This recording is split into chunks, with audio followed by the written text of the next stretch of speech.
What's up, everybody? This is the Anime Squad Podcast, Episode 7. My name is Robbie. And Omar. And this is David. And before we start this episode, I want to mention that we have a Discord. I'm going to leave a link in the description right here. Oh, yeah. If you guys want to join in, talk with us and everything, you guys can be able to do that. Any feedback or information you guys want us to talk about will be gladly useful and helpful. Exactly. Or just, just chat with us casually, We got you. Hell yeah. All right. Now, to start things off, I want to mention that in our list of anime, one particular show kind of caught our interest that David's been silently watching. Yeah.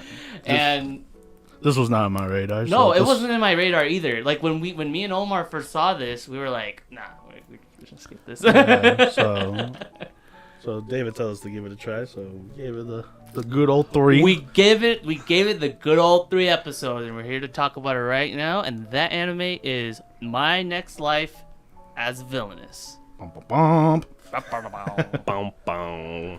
All right, now to start things off, very strong start. It's another isekai anime that, that's kind of the reason why I was like not really too keen on about it. But it's a different twist to it. It is very different, and we didn't figure that out until we saw it. Because oh my gosh, like it starts off pretty innocent. Like we have this young girl named Katarina, is from a wealthy family. Yeah, like normal rich spoiled girl life. Yeah. She has everything she wants, and she gets casually proposed to by this blonde kid. Yeah. Is also from a rich family. Nonchalant, like it's a typical Tuesday morning. Calls himself Jordo Stewart. Which, by the way, I love how this is what I caught early on. But like his name is kind of like if you change a couple letters from the first name, it kind of sounds like George. So it sounds like George Stewart, and it's like George Little and Stuart Little from Stuart Little. This is dumb. It's only a me thing. I'm the only one that put that together. But anyway, so they're walking through. Everything's fine and dandy, hunky dory, and then all of a sudden, she trips and falls. I thought she died. No, because I thought like maybe this is the premise. Like, it's kind of like Re:Zero. I get you. Where she dies every time, but no, it turns out she just funked in the head.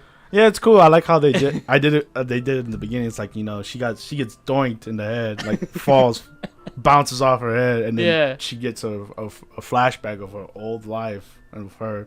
When we get to find out that she's living the video game that she loved. Yeah, because prior to that, she was living as that character until that accident happened. No, but the plot twist is that the character that she's living as is actually the villainess. That's where the name comes from. My Next Life as a Villainess is because the villainess in the story is actually her character, Katarina. Mm-hmm. And in every scenario, whether it's the good ending or the bad ending of this is an Otome game. We should have mentioned this. So you basically play as a female main character, trying to romance all the boys and stuff. But she's not the main character. She's the antagonist, and in most endings in that game, she dies. Yeah, she either dies or gets exiled. She either dies or gets exiled, which sucks.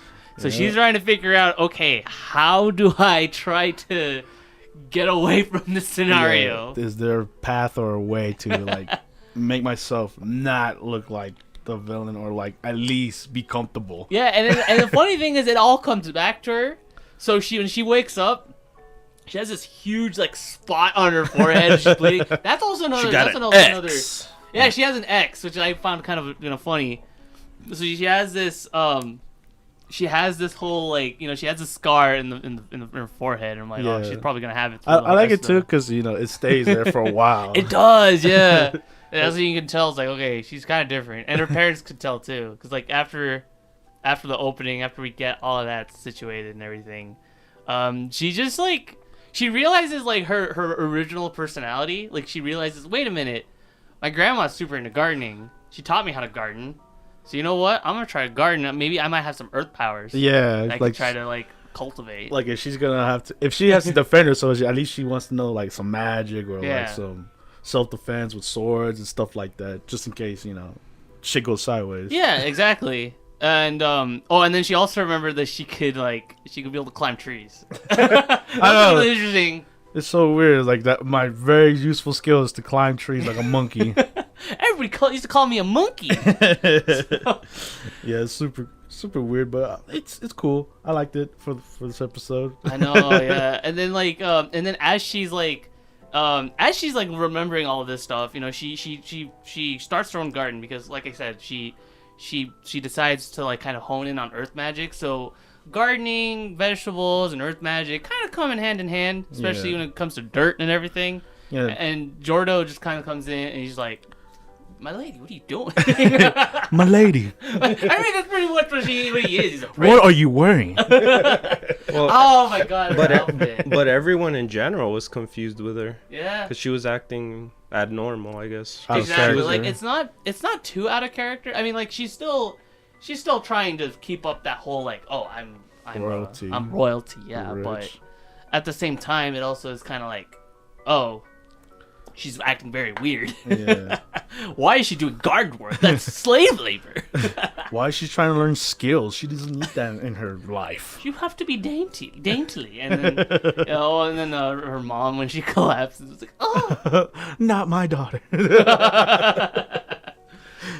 Yes. And then like later on, we get introduced to the adopted brother. Oh, I forgot to mention. Yeah, so like Omar brought up, like when her adopted brother gets introduced, every time. So like I said, since this is an otome game, this has, you know, you playing as a female main character trying to romance, you know, 4 or 5 guys. Yeah. So the first one that was introduced in the very beginning of the show, his name is Jordo. Yeah. And that was the first one, which, you know, she pretty much knew for all her life. Yeah, pretty he much. already like proposed to her Yeah. and stuff, so they're already like arranged to get married. So that one's like not too bad, but the problem is like each subsequent boy that they introduce, she's like, oh my god, that's one death flag right there. Because if I get involved, then like, you know, something happens. So like every time she meets a new guy that's like the love interest in the game, she's like, oh, this is how it turns out when you finally meet the main character. Yeah.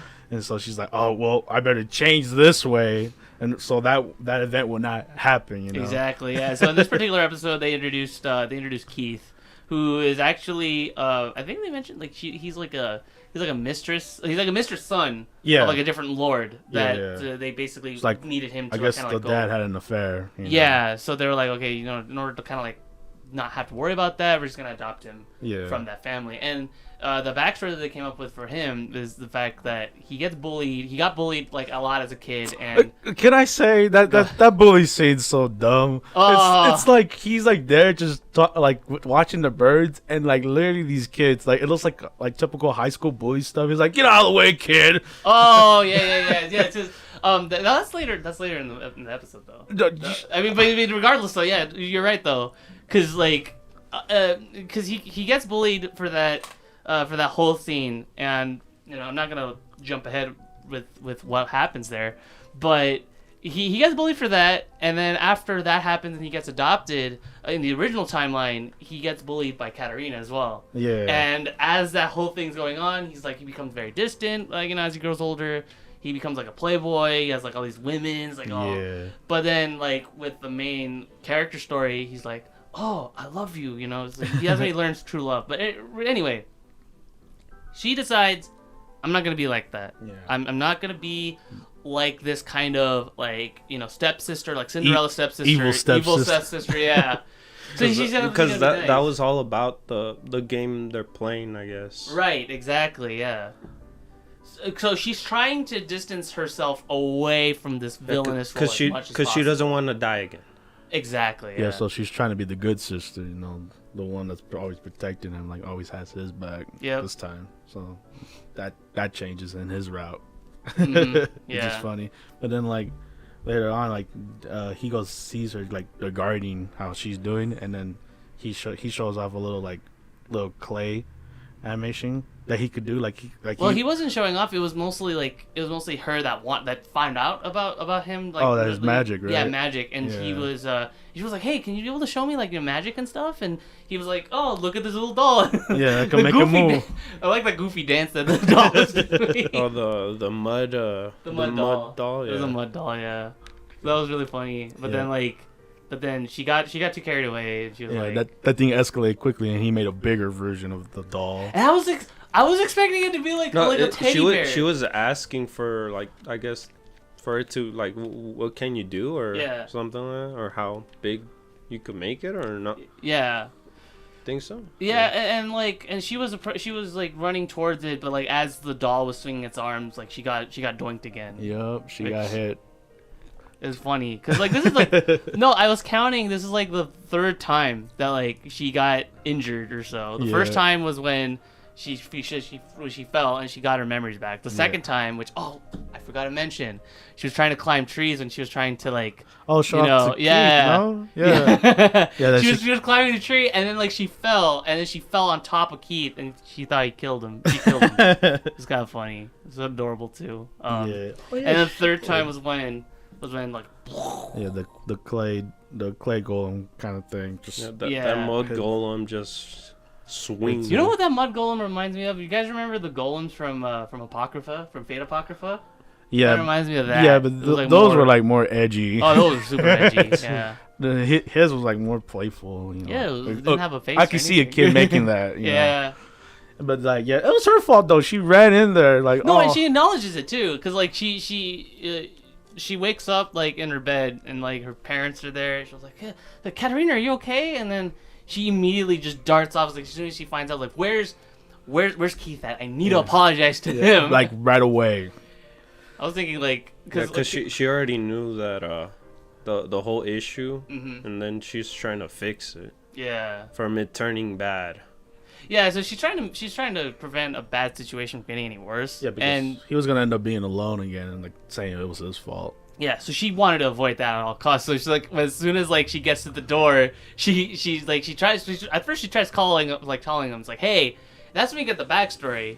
That's when we get the backstory. Was like when he was like thinking about like how his powers went crazy after they shoved the poor kids. Like, hey, birds! Hey, you, get off of here! I guess they don't want to go into detail like all the brothers are, assholes and stuff. Right.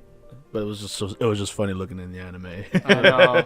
They're like, you know what? Let's just end up smacking him on the side. Basically, yeah. And then like as he's like wallowing in his sadness, and he's like, oh man, nobody wants me. He's like, she gets an axe and she starts like busting the door open, Shining style. Yeah, like The Shining. I was really hoping for a reference, but they didn't do it. You were hoping for a reference, and then you were also hoping that the comment section, like of the video itself, also of the episode itself, also had that. Yeah, it didn't have none of that. Nobody is talking about. Omar was sad. That was very sad. I know it's an old movie, but still, it's a very iconic scene. Yeah, it's 40 years old, by the way. Yeah, just don't remind me.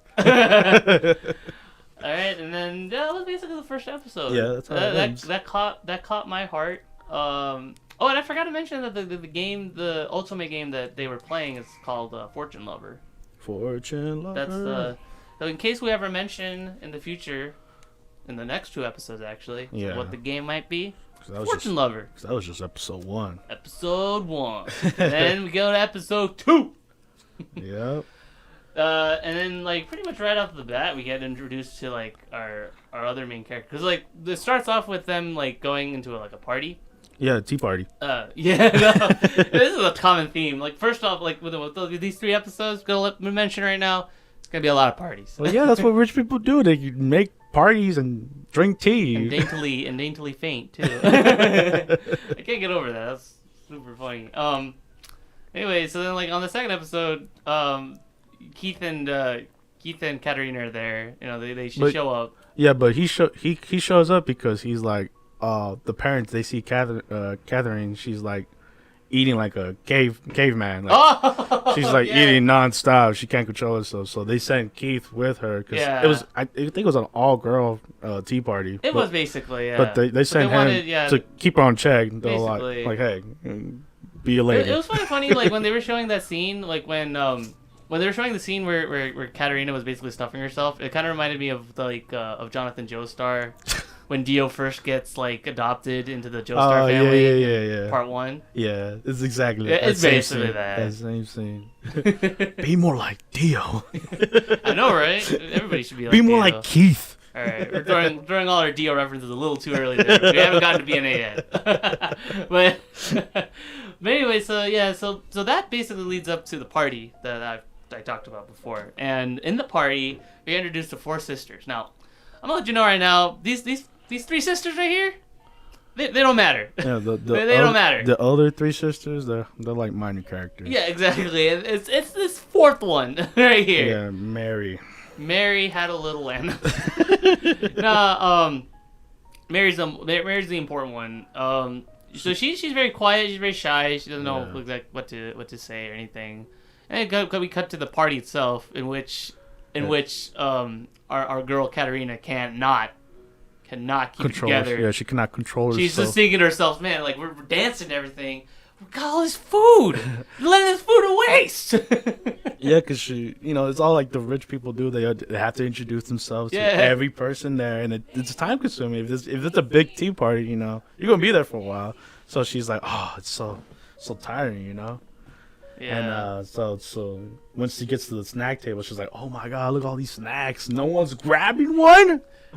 Come on. She even I know it's funny because she even mentioned that like, oh, if I could put it in my bag, if I have my bag, I put some in my bag. Oh yeah, I think I could say we all done that. We've all done that, or had relatives like my grandma in particular would also like do that to her face. Oh, it's like everybody. It's an everybody thing. You're kind of not gonna leave food wasted there. But of course, our moral police Keith was around. He was like, hey, big sis, don't do that. That's not ladylike.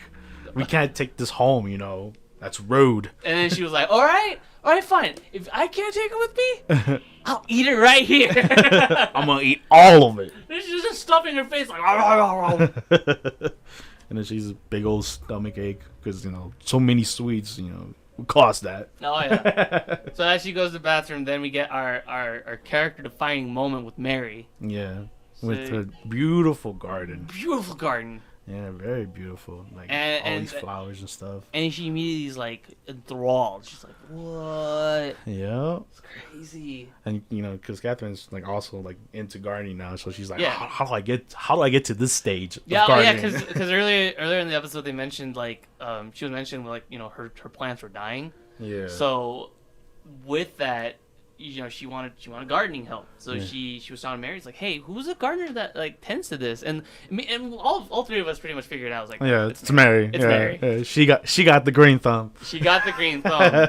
And Mary never heard like this kind of praise before from anybody. And I guess her situation is kind of like the same too, because like the reason why she's kind of like all reserved is because her situation is kind of similar too, where she was like, she's the 4th daughter of this family. She's the 4th daughter, yeah.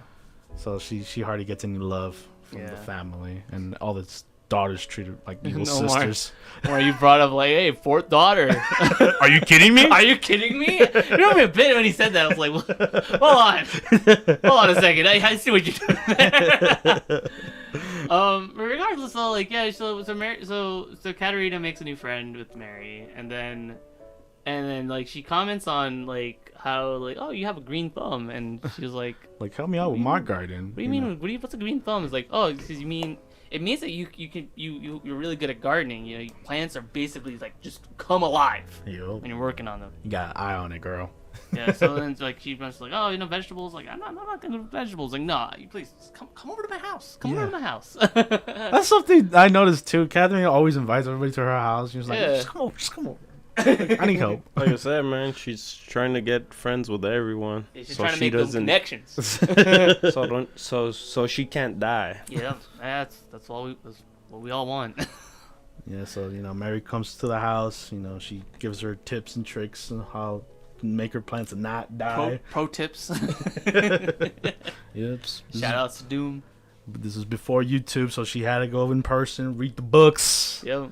Read the gardening books, and before we know it, we got a gardening montage, and that sick looking watering, dude. Yep.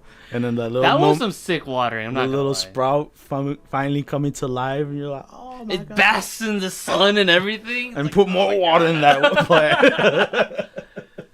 But yeah, with that, like Mary, she makes a new friend, but then immediately she goes into her inner thoughts, and she's like, wait a minute. I know this girl. This girl looks familiar. Oh no! She's from the game. She's from the they're all from the game, but like she's a major character in the game. Yeah. In fact, in that she's a major character in a different route. Yeah. So since the game itself is split into different routes, you have Keith, Yordo, and Jordo's brother. Yeah, Jordo's which we get introduced is Alan. Alan Stewart. I think that's later on, right? No, it's that episode. No, is that episode? It's that same episode, yeah. Yeah, I was thinking of the other guy. He comes to visit Catherine because Katarina, because she. Oh no, he talks to Mary. I think the next day after the tea party. Yeah. And he says the same thing to her. It's like, oh, the whole green thumb thing, like, you're really good guardian. So what Katarina inadvertently did was he basically stole Alan's thunder. Yep. And Alan was not having any of that. You took the words out of my mouth. I was about to say that. That's when they started the competition thing, right? Basically, yeah. Because Katarina, because Alan was basically just saying, you witch. Well, she didn't say you witch, but she was basically like, you harpy. You're stealing my girl. Stop seducing her. Stop flirting with my girl. She was like, what? Be gone. Hey, it's not my fault that she's like, oh, you don't have any talent or something, or you're not charming at all. Oh, I know, right? Yeah, that caught me off guard. I was like, damn. Straight up spitting fire. Like, for trying to make friends, that's not the way to go. That was basically Alan's way of just saying, you know what? Duel. Yep. Let's fight like gentlemen. But you're a woman, so I'll let you pick the competition. And of course, of all the things that she says that she's amazing at, bar none, tree climbing. Tree climbing, baby. Like a monkey. And all the freaking butlers and maids, they're like, are you sure this is a good idea? This is a bad idea. We should not climb trees. As long as my mom doesn't know. Yeah, since the last time she fell. That's why I know, that's what I was thinking too. Is like maybe she didn't inherit her previous life's athleticism, or maybe she's remembering wrong. Yeah. But then but that whole thing, the whole idea of mine went away as soon as I saw how fast she was climbing. I know, she's climbing crazy. Yeah. I thought her mom didn't like her climbing because it wasn't ladylike or something. That's basically what it was, I think. Oh, okay. Yeah. That's a lot. All right, cool. Remember, you're a classy lady. You can't really do stuff like that. Yeah. So our boy Alan cannot climb a tree to save his life. Nope. But that boy will try. Yeah, he will not try. He does. They're almost the whole evening. No, it was more. It was multiple days, I think, right? No, it was that one day. But he kept challenging her. He kept challenging her. Overtime. Overtime. So he keeps coming. Back. Like saying, "Hey, I will challenge you." But then eventually, Jordo is actually there, and he finds out. Hey. Wait a minute, my older twin brother. Oh, wait a minute, they're engaged. Like, hey, this is my girl. Step off. You got your own girl. For real. And then that's when we find out. Actually, we elaborate more on why. He doesn't know much about him. Why the two brothers don't know much about each other despite being twins is because, he thinks that everybody talks everything about Jordo. Oh man, Jordo's so cool. Yeah. In the character bio when they were talking about it in the original timeline, Alan, they mentioned Alan has an inferiority complex, and then he goes further into why. It's just typical stuff. It's everybody talking about how great Jordo is. Yeah. Oh, Jordo this. He's the first son, and I'm only the second. It's a born of twins, though. By minutes, though. By minutes, yeah. So obviously, so then she Katarina thinks up of a great idea. Another challenge, and this time she was like, piano. Yeah, I got this. So she does her attempt. She does an okay job. Wait. We skipped. We flipped it up. You didn't mention that until the piano thing happened before. My bad.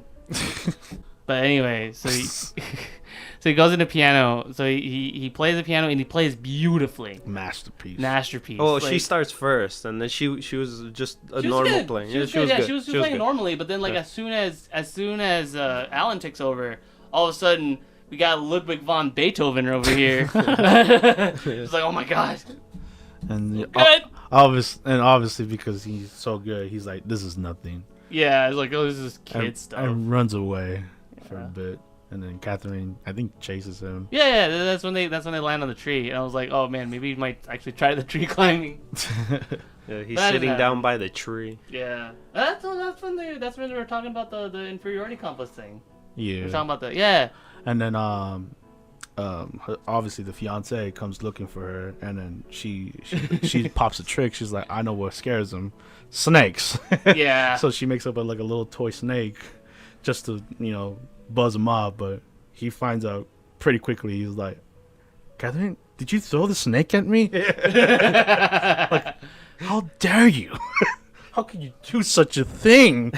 I'm going to tell your mother about all of the tree climbing you did. And she's like, no, don't tell my mom. I hate him, my mama. You know what's funny, though? Before we end this episode off, because this is the end of the episode, but the fact that she finds, like, oh, your brother has a weakness. It's the fact that he's afraid of snakes. I'm thinking, wait a minute. Snakes is a normal thing to be afraid of. Yeah, but, it's like, she could use it against him whenever, like, if plans go south with his route or like whatever route she gets into. But I think the joke comes from the fact that like she's not afraid of snakes, and that's like the weird thing is the fact that she's not afraid of snakes because she comes from a country background. Yeah, the only thing she's afraid of, we forgot to say, was dogs. But that doesn't come into play until next episode. But it came to play earlier. It did come from it earlier. Yeah, because in her I guess her past life, she had afraid of dogs. Yeah, she had dog problems. Yeah, but true. Anyway, going into the next episode, episode 3, we're still introducing characters, and here we get introduced to 2 siblings. Yes. Sophia and Nicole. Nicole Oxcott. Of course, it starts off with another tea party. Another tea party. This one's bigger though. It's not just girls. There's guys there too. Hell yeah. And it's like more adult. Yeah. More adults there, yeah. So that you have this beautiful tea party, and then they hear about these 2 siblings coming in. Yeah. They weren't invited, so they were like, what the hell? Yeah, of course, you know how she loves her sweets. She starts eating the sweets. Oh, yeah. Katerina eats like way more sweets because she's just like, I'm going to eat these sweets. And if I can't take them, I'm going to eat them. Yeah, and then of course she has another bathroom problem. It's like no, and I was like, oh man, she's gonna have this bathroom problem. It's gonna lead to another character introduction. But I like the way they handled this one. It's unique. Yeah, I did too. Because it's like she goes in, and she's like, oh man, I gotta use the bathroom. Oh no, it's these people. So she climbs a tree, and then we see Sophia, the silver-haired girl, get bullied by everybody because apparently she gets bullied because of her hair. Her hair. And is a curse. And she's like, oh my god. And Katerina up in the tree, she's like, oh, people they're not going away. I need them to move. So she jumps down and she's like, move in a scary looking thing. She jumps down like a hero's landing. Yeah, superhero landing. Yeah, knee down, like face down, super cool. And everyone's like, oh, what the hell? Freak. So they run away and then she's like, I gotta go, bye. And so she's kind of like, she's kind of gained that secret, like that protector kind of like, kind of like that guardian angel kind of like status because she's kind of getting him out of nowhere. Yeah, but she did when she saw her, she thought her hair was pretty beautiful. Like yeah. Oh no, especially after her whole bathroom escapade, like she comes back and she finds her and she's talking about like, oh my gosh, Sophia. It's like this girl that I always heard about. Like, she's so cool. Are you a fan of Sophia too? And then she introduced herself like, wait, I'm Sophia. I was like, oh, you're Sophia. Oh my god, I love your work. Like you gotta come to my place. Yeah, it's like the universal thing. And then Nicole's there too. Yeah. And then usually the people that talk to me, or they try not to talk to me because of my white hair, but And then she's like, no, I love her hair. It's like silk. It's beautiful. Yeah, love your eyes too. It's like boobies. She tried not to say it and I guess say it to her, but I guess she blabbed it out. Yeah. But then then they came over, and then as she came over, she was like, what's this Nicole guy? Like I noticed he was there before, and then it clicked in her head. And the reason why it didn't click in her head, and I like this detail, is because in the game, even though she's complete master of this game, that was the one route she didn't go for, is the Nicole route. Yeah, but her friend took that. She has a strategy guide and everything. She knows about that route, so she knows a bit of info of his route, where he goes off. Yeah, and by the way, I didn't mention this in the past couple episodes, but I love the council in her head. Oh yeah, that's true. You have the judge with the mustache. You have the studious one. You have the the nice one. And it's just all her. It's all her, yeah. All her emotions and conscience trying to inside. It comes in like multiple out. times. The council comes in multiple times. It does, yeah. I love them. But yeah, it's always a joy to see them like in the screen. Yeah. So then and then as she's like talking about it, they bond over novels. It's kind of like with Mary in the last episode. Where, with Mary, it's like, oh, you love gardening. And the thing with this one is that she reminds her of her friend, I guess. Yeah. She has like a friend that was like super into manga and stuff. And she's like, man, it's they have a cool scene where like she's running up the stairs. And that's when she gets that flashback. She's like, oh, that used to be my friend when she used to read mangas. Maybe if Sophia was born in my world, then she'd be into manga and anime too. Yeah. And games, maybe. Which most likely, yes. Yeah. No, because they were like super duper talking about like all these romance manga, like not manga, novels, and like all the different like it's like, hey, can I borrow it? And I was all like, no, you can't borrow it. We don't got a printing press yet. We're one of a kind. You're right. Yeah. But anyway, and then and Nicole was around, and he was like, "Oh man," Nicole was really, really happy because, like, and he's really protective of his sister. Yeah, and I think he's like, "Oh, that's really sweet. Like, you like my sister," and I think now he's into her. So now we got more characters in this Katarina harem, all boys and girls alike. Yeah, we got Nicole, we got Keith, and we got Jorno, and Alan. Oh. And Alan, yeah. The two brothers. After this, we get a party again, right? Yes. We get a party again, after they leave the house, they time lapse. They time lapse, yeah. And they time lapse, and we jump 7 years. 15 yeah, years. She got her quinceañera going on. Oh, man. 15th birthday. Her sweet It's all about you, girl. Yep. So her 15. She's 15 now, and she's still engaged to Jorno, which, wow. She loses the X. I'm gonna miss her scar. Yeah, I miss that scar already. But yeah, so like as she's like going through the party motions, and you get to see like all the characters all grown up. Yep. You see like I mean at least with me, I've noticed like all the different like character traits, like differences and stuff. Yeah, so like Keith is super protective of Katarina now. Yeah, he has a sister complex. Oh yeah, the Kingpin sister complex of steel. And then obviously Alan's into her, and so is Nicole. Oh, Alan's like all stoic, like but also Mary. Oh yeah, Mary and Sophia. Yeah, they're all into her. Yeah, you got a 6-way harem going on.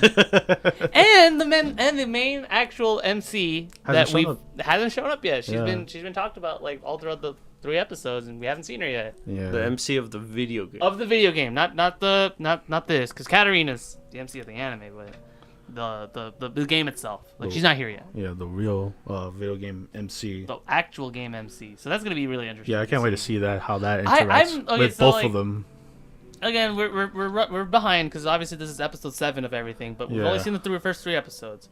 But I'm in my head I'm thinking, okay, she's probably gonna turn out to be like the actual bad guy. You think so? I don't know. I can kind of see it, but like if it doesn't, that'd be cool. So that's gonna be your thoughts. That's my thoughts. That's my prediction. You know what I think? I think that Catherine, she's gonna try everything she can to be her friend, but it all leads south with her. Yeah. Like she says she's gonna help her clean the table or something, but she spills all the cleaning. So she's gonna be like the one character that she might not be able to like. Yeah, to persuade to her path. And I think in general it's they'll find the book, or someone will find that book, and they'll find that, oh look, she's planning on not trying to take him away from me or something like that, because she was writing the book on she made her own like guide to keep them from going bad against her or something, but we'll see. Oh, okay. Yeah. Really looking forward to it. I guess thoughts over this one. Oh, what's your rating for this? Oh, this one? Oh my goodness. You know what? I'm just gonna go with. This is our first thought. First thought so far, 8 out of 10. 8 out of 10. At the very least, it's 8 out of 10. I can honestly see this being 9 out of 10 material, depending on where it goes. I think like in terms of thoughts and like kind of what it reminds me of, like there's a manga out there called called like Reincarnated as Yamcha. I think that's the right title. But it's basically like you take the Dragon Ball story and you have this middle schooler who dies and it's reincarnated as Yamcha from the series. It reminds me of that. So he takes every opportunity to like become the best character in the series. Because he's not in the actual canon. But Omar. For me, I enjoyed the beginning of the episode. You know how like at first she doesn't know that she's in a different world, and then when she gets doinked, she gets a flashback of all her past memories, and now she's trying to, you know, not die or get exiled. So yeah. I think it's cool. The characters are interesting to at least find out in the beginning, and for me, I'll give it a 7. See where it goes from here. But I do like the main character. She's funny. Yeah. And her moments. And the supporting cast, I like here and there. I like some here and there, you know. Yeah. More than others, but you know, we'll see. I give it a 7. We'll see where it goes from here. Definitely not what I expected at all. No, me either. Like the trailer actually, you know, from my impression, I didn't like the trailer. It definitely did not sell the show that well. But yeah. Watching the first 3 episodes, I'm hooked. I want to see more. Yeah, like for me, if it was like me watching it, like personally, I think I would have passed through it. So I'm glad that David brought it up. Oh yeah, this is definitely enjoyable, like as a group for sure. Yeah, it's a lot of fun.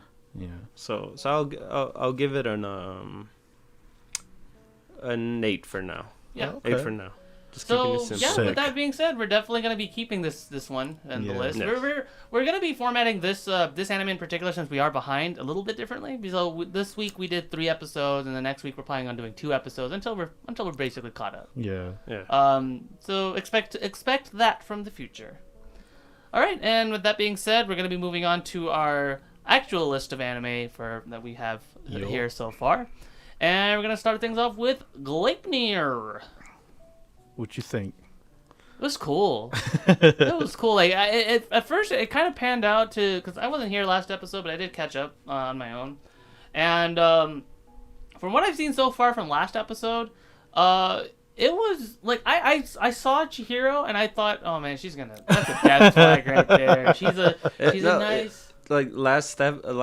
Like last episode, it was really edgy, but now this episode got a little bit serious after really that. Edgy. Hey, I like that. Oh, sorry, I can help it. I can help myself. Anyway, so given the contents of this episode, I was half right.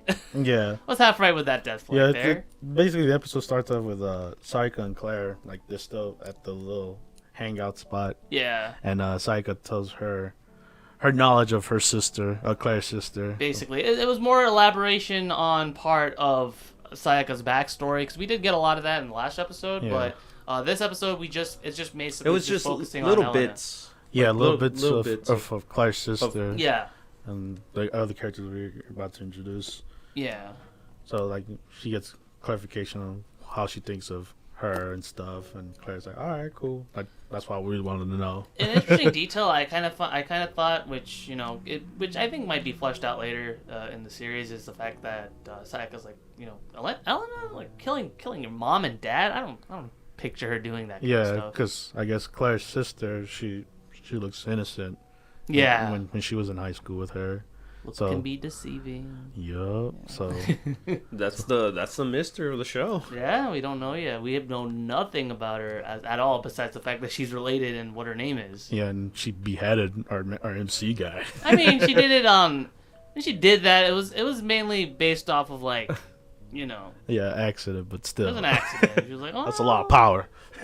Raw power. Hey, that power for that demon thing she has. Yeah.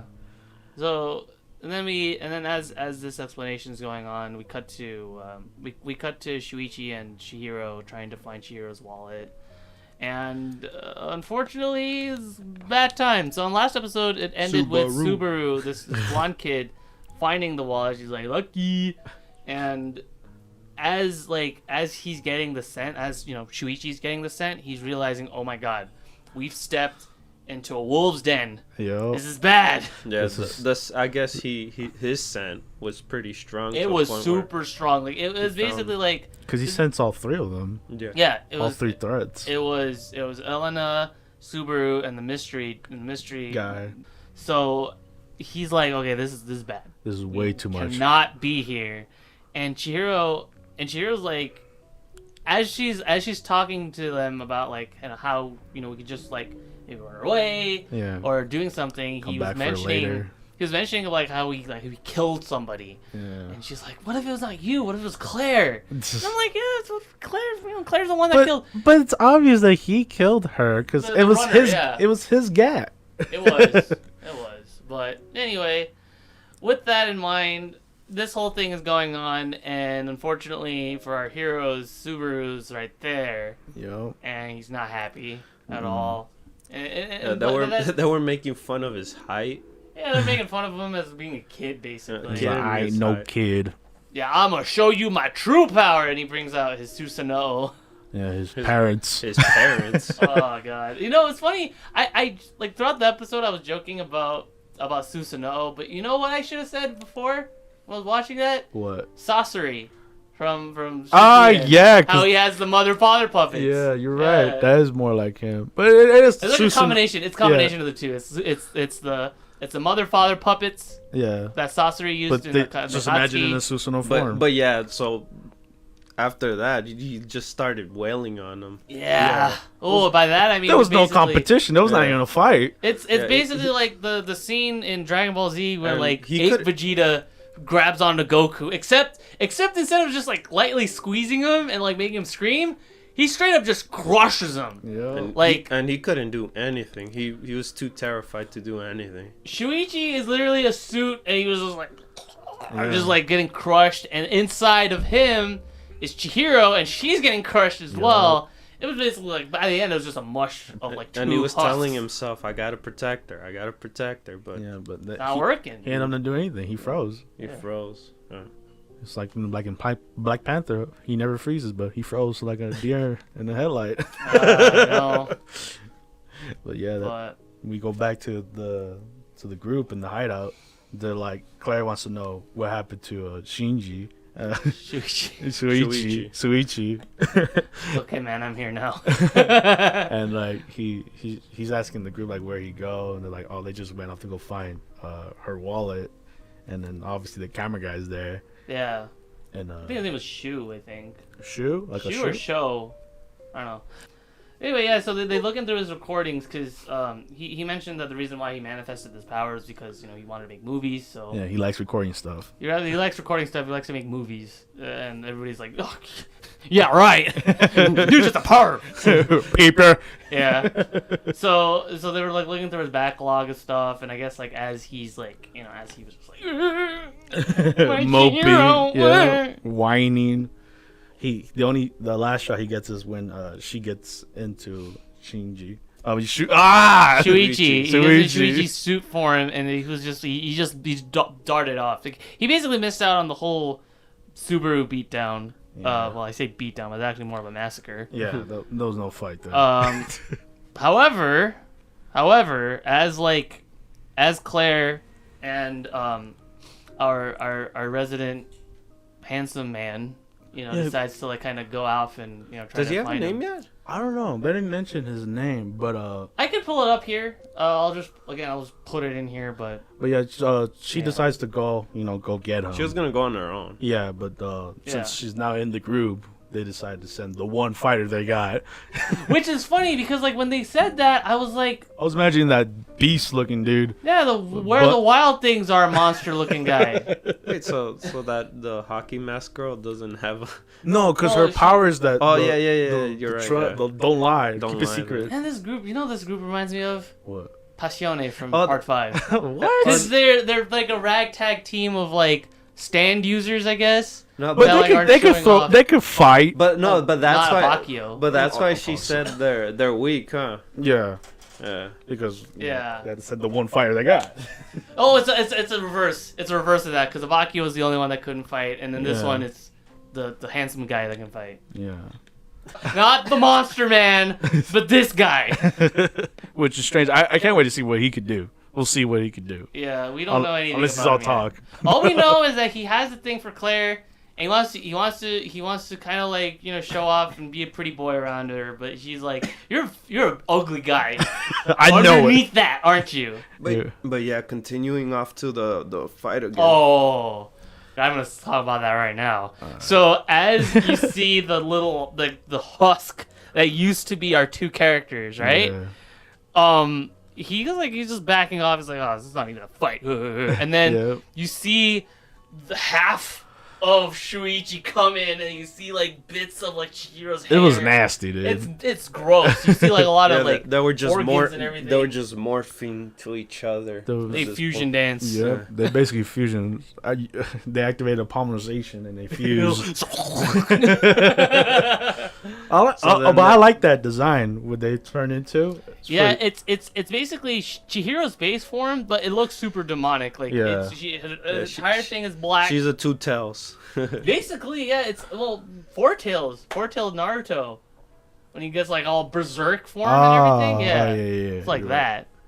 Right. Except in this case he has two tails. But yeah, anyway, when they finally finish their form, they go for the run back. They do, yeah. and that's a weird thing. Like, so the form itself, it's not Shuichi and it's not Chihiro. It's basically like a fusion. It's literally a fusion of the two. Yeah. Because both of their consciousness are kind of like acting as one. They're like linked. So it is basically like the fusion dance. It was pretty much what happened. Like whenever they get in whenever she got inside the costume itself, their emotions and thoughts go into it, and now that they merged even more, they got even more memories and more they have memories of each other, and I think what kind of triggered is the fact that they both have powers, because Claire's been inside of him, but they haven't really been in that situation where it's like, oh. That's what I'm thinking of. Like maybe like that's her power. Maybe. So we're not 100% sure yet. Yeah. But now that we're talking about it, you know what it reminded me of? What? You guys seen Pacific Rim? Yeah. That's what it reminded me of when they fused. They were finally like drift compatible or something. And they finally like worked together as one. Yeah. And I was like, and then they started fighting, and at the end, I guess, of the fight, they ended up the Claire's sister comes and interrupts the fight. Yeah, because basically what happened was that like towards the end of the whole skirmish, so Chihiro, Shuichi, whatever. The fusion. I'll just call him Chiichi. Chichi. Chichi? Chichi. Or Shuhiro. There we go. Two tails. Two tails. Yeah, anyway. That sounds better. Two tails. So anyway, when Two Tails is like goes up to the mother father, because like it's literally Susanoo because from Naruto, because it's like Subaru's like protected. Subaru's protected underneath all the fingers and stuff, and like as he pulls it, he's like breaks a finger, and then they got an opening. And the cool thing is that Two Tails brings up two pieces, Dante style, double gat. So I start blasting. No revolver, two pistols. Yeah, two pistols. So he's literally like I double trigger. So I wonder. So literally, whoever goes inside his body, I guess the pistols change. I don't know. Or guns change. I have no idea. I don't know. Have we seen him with? Just we it was just the one with the big one that Claire was using in the episode. But Claire's just a regular human, so that's why she's using the regular pistol or the regular revolver. That's interesting. I never thought of that. Yeah. So like if anyone would so maybe because the fact that Two Tails is like normal size, that the pistols are kind of like reflected that. Yeah. I don't know. Maybe.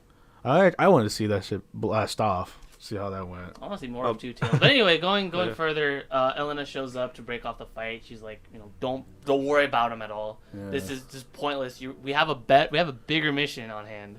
And then Shuichi just like mad, angry, looking at her. But then the Chihiro side kind of like comes in, and she's like, no. Because she sees his memories of them two, which we didn't get to, we haven't seen until now. Yeah, and it's interesting because like.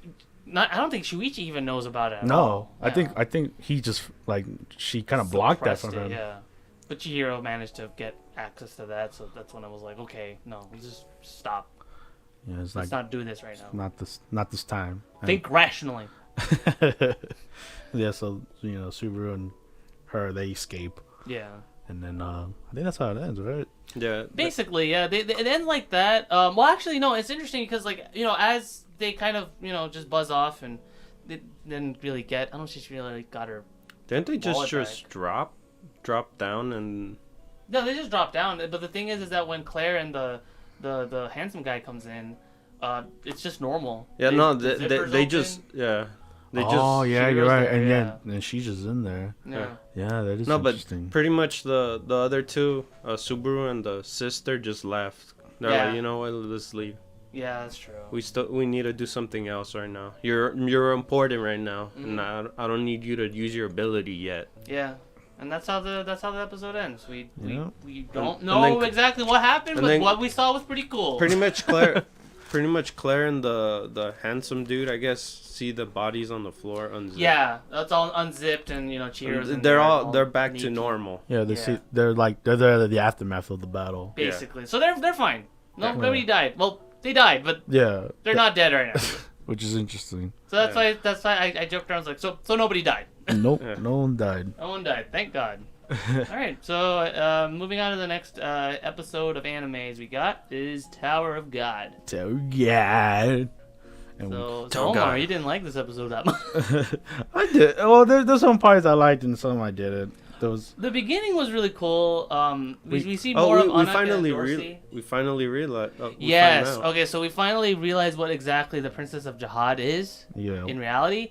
So to clarify, the Princess of Jihad is basically this. They use this interesting analogy in the episode. They have this whole rack of shoes, Yeah, like high heels. and it's basically kind of like a front where it's like, oh, you have these beautiful princesses that like are representing like these their lands and stuff. But unfortunately, they can't ever get married, have kids, or have any sort of relationships at all. Like Because any non-platonic they relationships. are cannot pure. have. They're pure, so they're basically like shoes on a display Yeah. where nobody can really wear them. But It's kind of a euphemism for something. But Anak, or more specifically her mom, Last episode, right? yeah, that's what this episode left it's off. what the last it's what the last episode kind of built up to. Yeah. But they talked about how his mom, or her mom, got married to this chicken pie chef. And they bring it up all the time. You got chicken pies.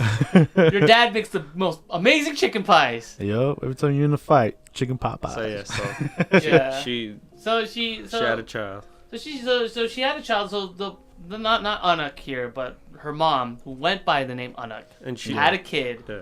And they were discovered, and so their house was burned down with her in it. Yep. And Anak, the one that we know as that name, left and decided to start a vendetta against all the princesses of Jihad. Mm-hmm. So she wants the whole thing eliminated because that very reason was what got her mom killed. Yeah. So. Which is why she's kind of like donning this name and identity in the first place, was because technically speaking, that is her. Yeah. Just not But she hates exactly. But she hates it though, yeah. She hates the whole process of this. And then Dorsey is like talking about like how it took her so much, it took her so much hardship and willpower to get to this point, and you don't have to worry at all because you were born that way. Yeah. But then she was like, "What are you talking about? I literally saw my mom die." I lost everything to the Fire Nation. I mean, technically, but yeah. So Anak and Dorsey, Anak is super close to like just knocking Dorsey off. She knocked her out, but Yeah. Dorsey's like, "You're coming with me." Yeah, because they were still in the test. test. Itself. Yeah. And the test. So they both get pulled in. No one was left. Everybody in that whole like bonus round just failed. No one stand on the platform. nope. Because Anak and Dorsey were just knocking everybody out. Yeah, and so they fell, and then Dorsey, I guess broke her leg, and Anak broke her tail, and then they're just like, man. But it's funny how they talk after. Like she tells her that she's her nephew and stuff. Or niece. Oh, niece, yeah. Because I guess it's technically true because all the princesses are like sisters to each other. Yeah, that's funny. Yeah, so that's why it's kind of interesting. Anak always like calls them like old hags. So it kind of like begs the question. I think Anak's species, her species might be like they age like really quickly. That's my guess. Because that, or maybe she was one of the oldest daughters. oh, could be, yeah, like the original Anak, how she was like, she was like the older princess maybe. I don't know. We don't know. We don't know. We don't know. Still mystery on that part. Yeah. But anyway, though, we did get like more backstory regarding Anak, but cutting into like Bam. Oh yeah. And the sheep sensei and Ho, we find out that like they're shooting these pot shots on balloons. Yeah. And we get more character with the horn guy. Oh, Ho. Yeah. Yeah. And like how he's still like struggling to control the power. What makes it look like he's getting the hang of it. No, that he's the best and Oh, stuff yeah. like that. Everyone else is weak. In reality, not so much. Yeah, he's struggling to keep up with everyone else. While Bam over here comes in and just pops 3 balloons with one shot. Yeah. Not even touching the balloons. Yo. It just passed through him. And even the sheep guy is like, "That's impressive, but I told you one."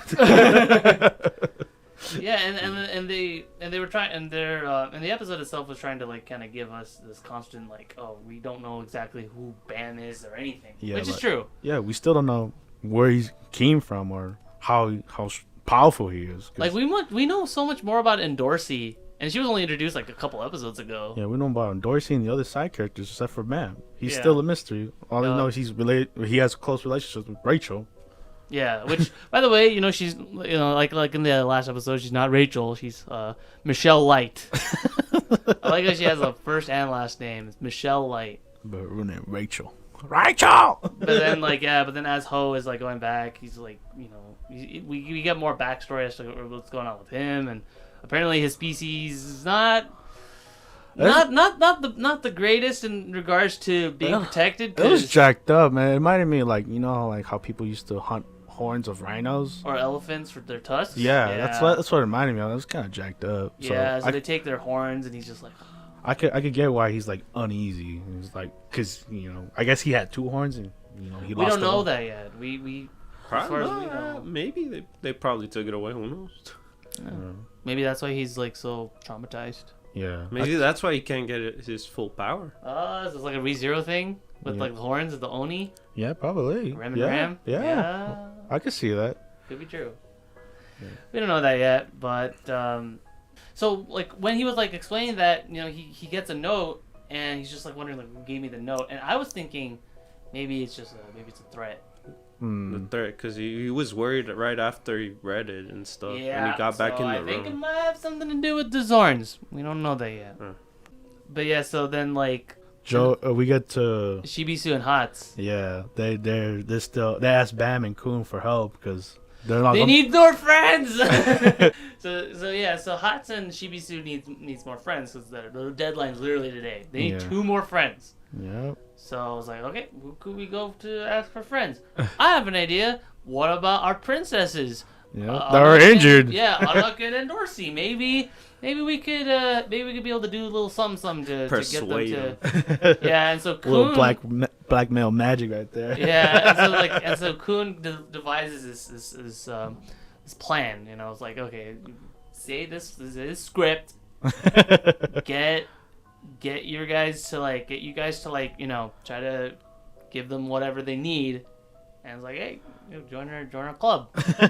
We got food right here. with Endorsi, it was basically like free room service. Yeah. For like a whole month or whatever. Yeah, because we got food right here. Yeah, because at first she didn't want to write it because she's like, boys and girls can't be friends. Yeah, but she saw the food and she was like, oh, that look good though. All you hear is. No, he also like, what was it? Shibisu or Hats also said that like, oh, but you're the most beauteous. It was Hats. It was Hats. It's like, you're the most beauteous woman I've ever met. I'm like, that's a weird word to use, but okay.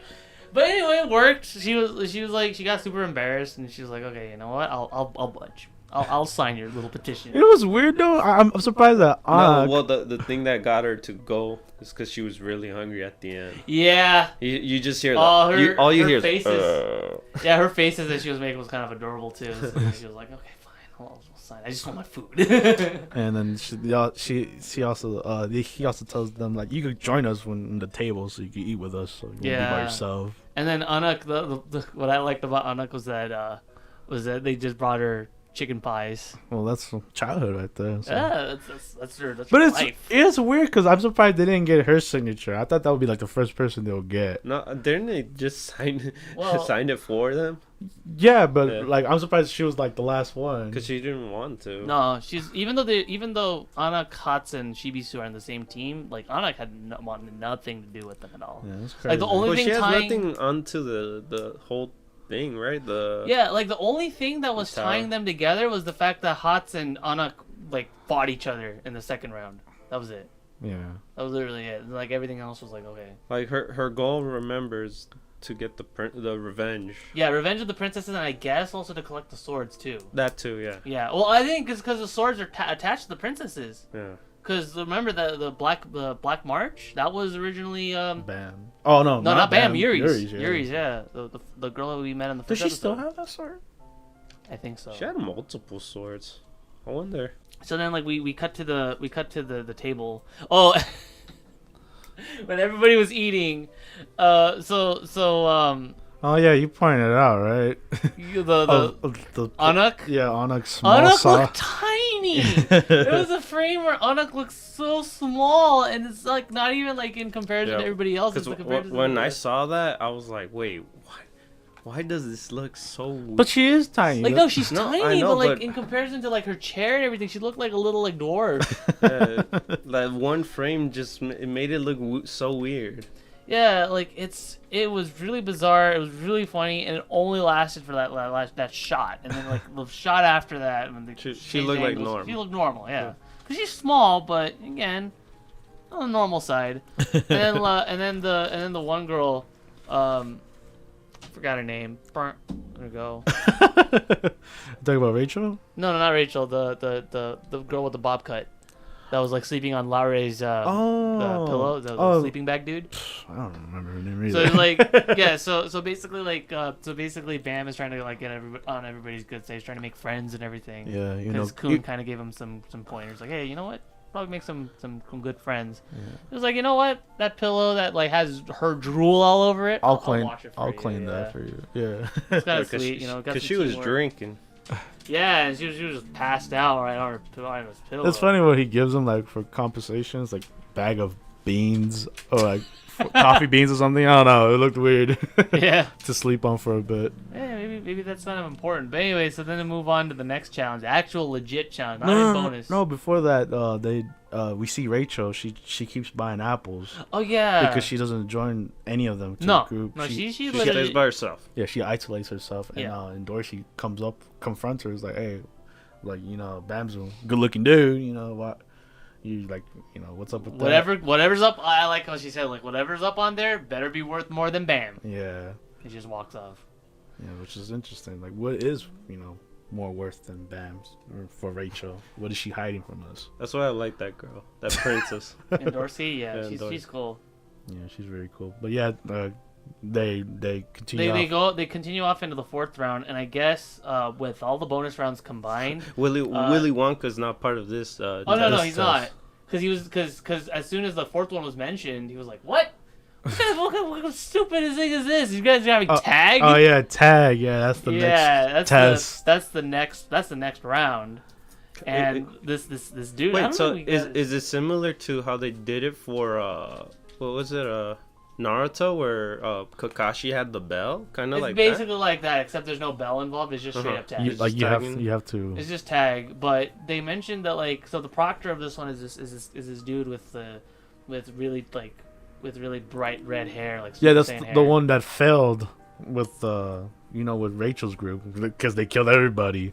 Yeah. So he's the one that messed up, and he's like, oh okay, I'll take over here. Yeah. And Willy Wonka is like, oh, he's gonna screw it up again.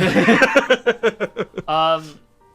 But it's interesting too because like Rack and the big guy from Rachel's group. from Rachel's Yeah. group, they they're passed. not- They passed. They yeah. passed. They were the only ones that actually passed their respective bonus rounds, which I Yeah. found kind of funny. Yeah. So they don't have to participate. I just Rack's like- ah, you Yeah. turtles. Yep, I love that. I love that right passed. And he gets his unlimited supply of chocolate bars. Lucky. Lucky son of a gun. But yeah, they introduced two groups, two factions. I guess blue team versus red team, maybe. Yeah, it was blue versus red, basically. Yeah. But regardless, Kind of confusing. Yeah, because they glimpsed the who's in each group. So from what I remember, I know that Bam and Kun are in a separate team, yeah. and that's all I remember, honestly. So wait, Yeah. are they separate as in like location wise, or are they just? Is he the? Are they trying to tag? I guess the guy that we call Joey, Joey Wheeler. Chibisu? Yeah. Is he the main person to tag? Well, they explained the rules, but I didn't did. get it either because they were like, in order to get points, the one that's it has to make it to To the top, right? basically. one of the goals, like one of the places they need to The be points at. have to keep going up to like how much? 20, Like no, who, like 200,000? whatever group like gets their person that's it gets Mhm. like the most points. Yeah, that's And they're basically how supposed they to get worded like it. 200,000 or I think it was like 100,000. it was like 20,000. 20,000. Yeah. Worth of Or currency. you'll put it on the screen. Yeah, I'll put it on Yeah. the screen like the rules and stuff Yeah. here. But that was basically kind of what the whole thing was. And as it was going on, he's like immediately murking like this guy that like was on the red cube. He was like, oh no! And then Shibisu's like still like trying to run away, even though with his average skills and everything. Yeah. But then he was like, oh, he fell for my trap. Fell for my trap card. Yeah. Joey Wheeler style. And Kun's right there like on this blue cube. Yeah, because it was smart of him. It's like, you left your intel guy vulnerable and he just Yup. knocks him out. It's like, oh, that's smart. It's that's why I'm glad you pointed it out. Yeah, so that was really cool. That was the end of that episode. Yeah. I was like, man, I want more. Because like this is kind of a slow episode. Like all things considered, like the beginning was really like eventful with Anak versus Endorsi, Yeah. and then like the middle was where it was like, we're just Because getting more they're still building. training for the test, and obviously most of them failed, and now they got to do this test with the tag and see how they do in this test. Pretty good, pretty okay It was episode so far. solid Yeah, episode. pretty solid. Solid. Nothing stood out. Yeah. So I dig it. Yeah. Anyway, going on to our next episode of anime, we're going to be talking about Princess Connect, Oh. a continuation of that saga. Oh man, a lot happened in that episode.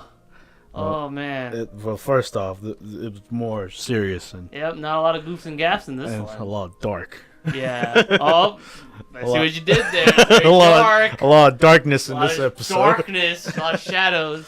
Yeah, but we get introduced the shadows coming into the town since Yeah. they were still in the forest and Oh, they were heading to town more so because when we first see them, we're still getting to the lighthearted stuff we're trying to get the spice and Oh everything. yeah, you're right. No, it all started with the sisters.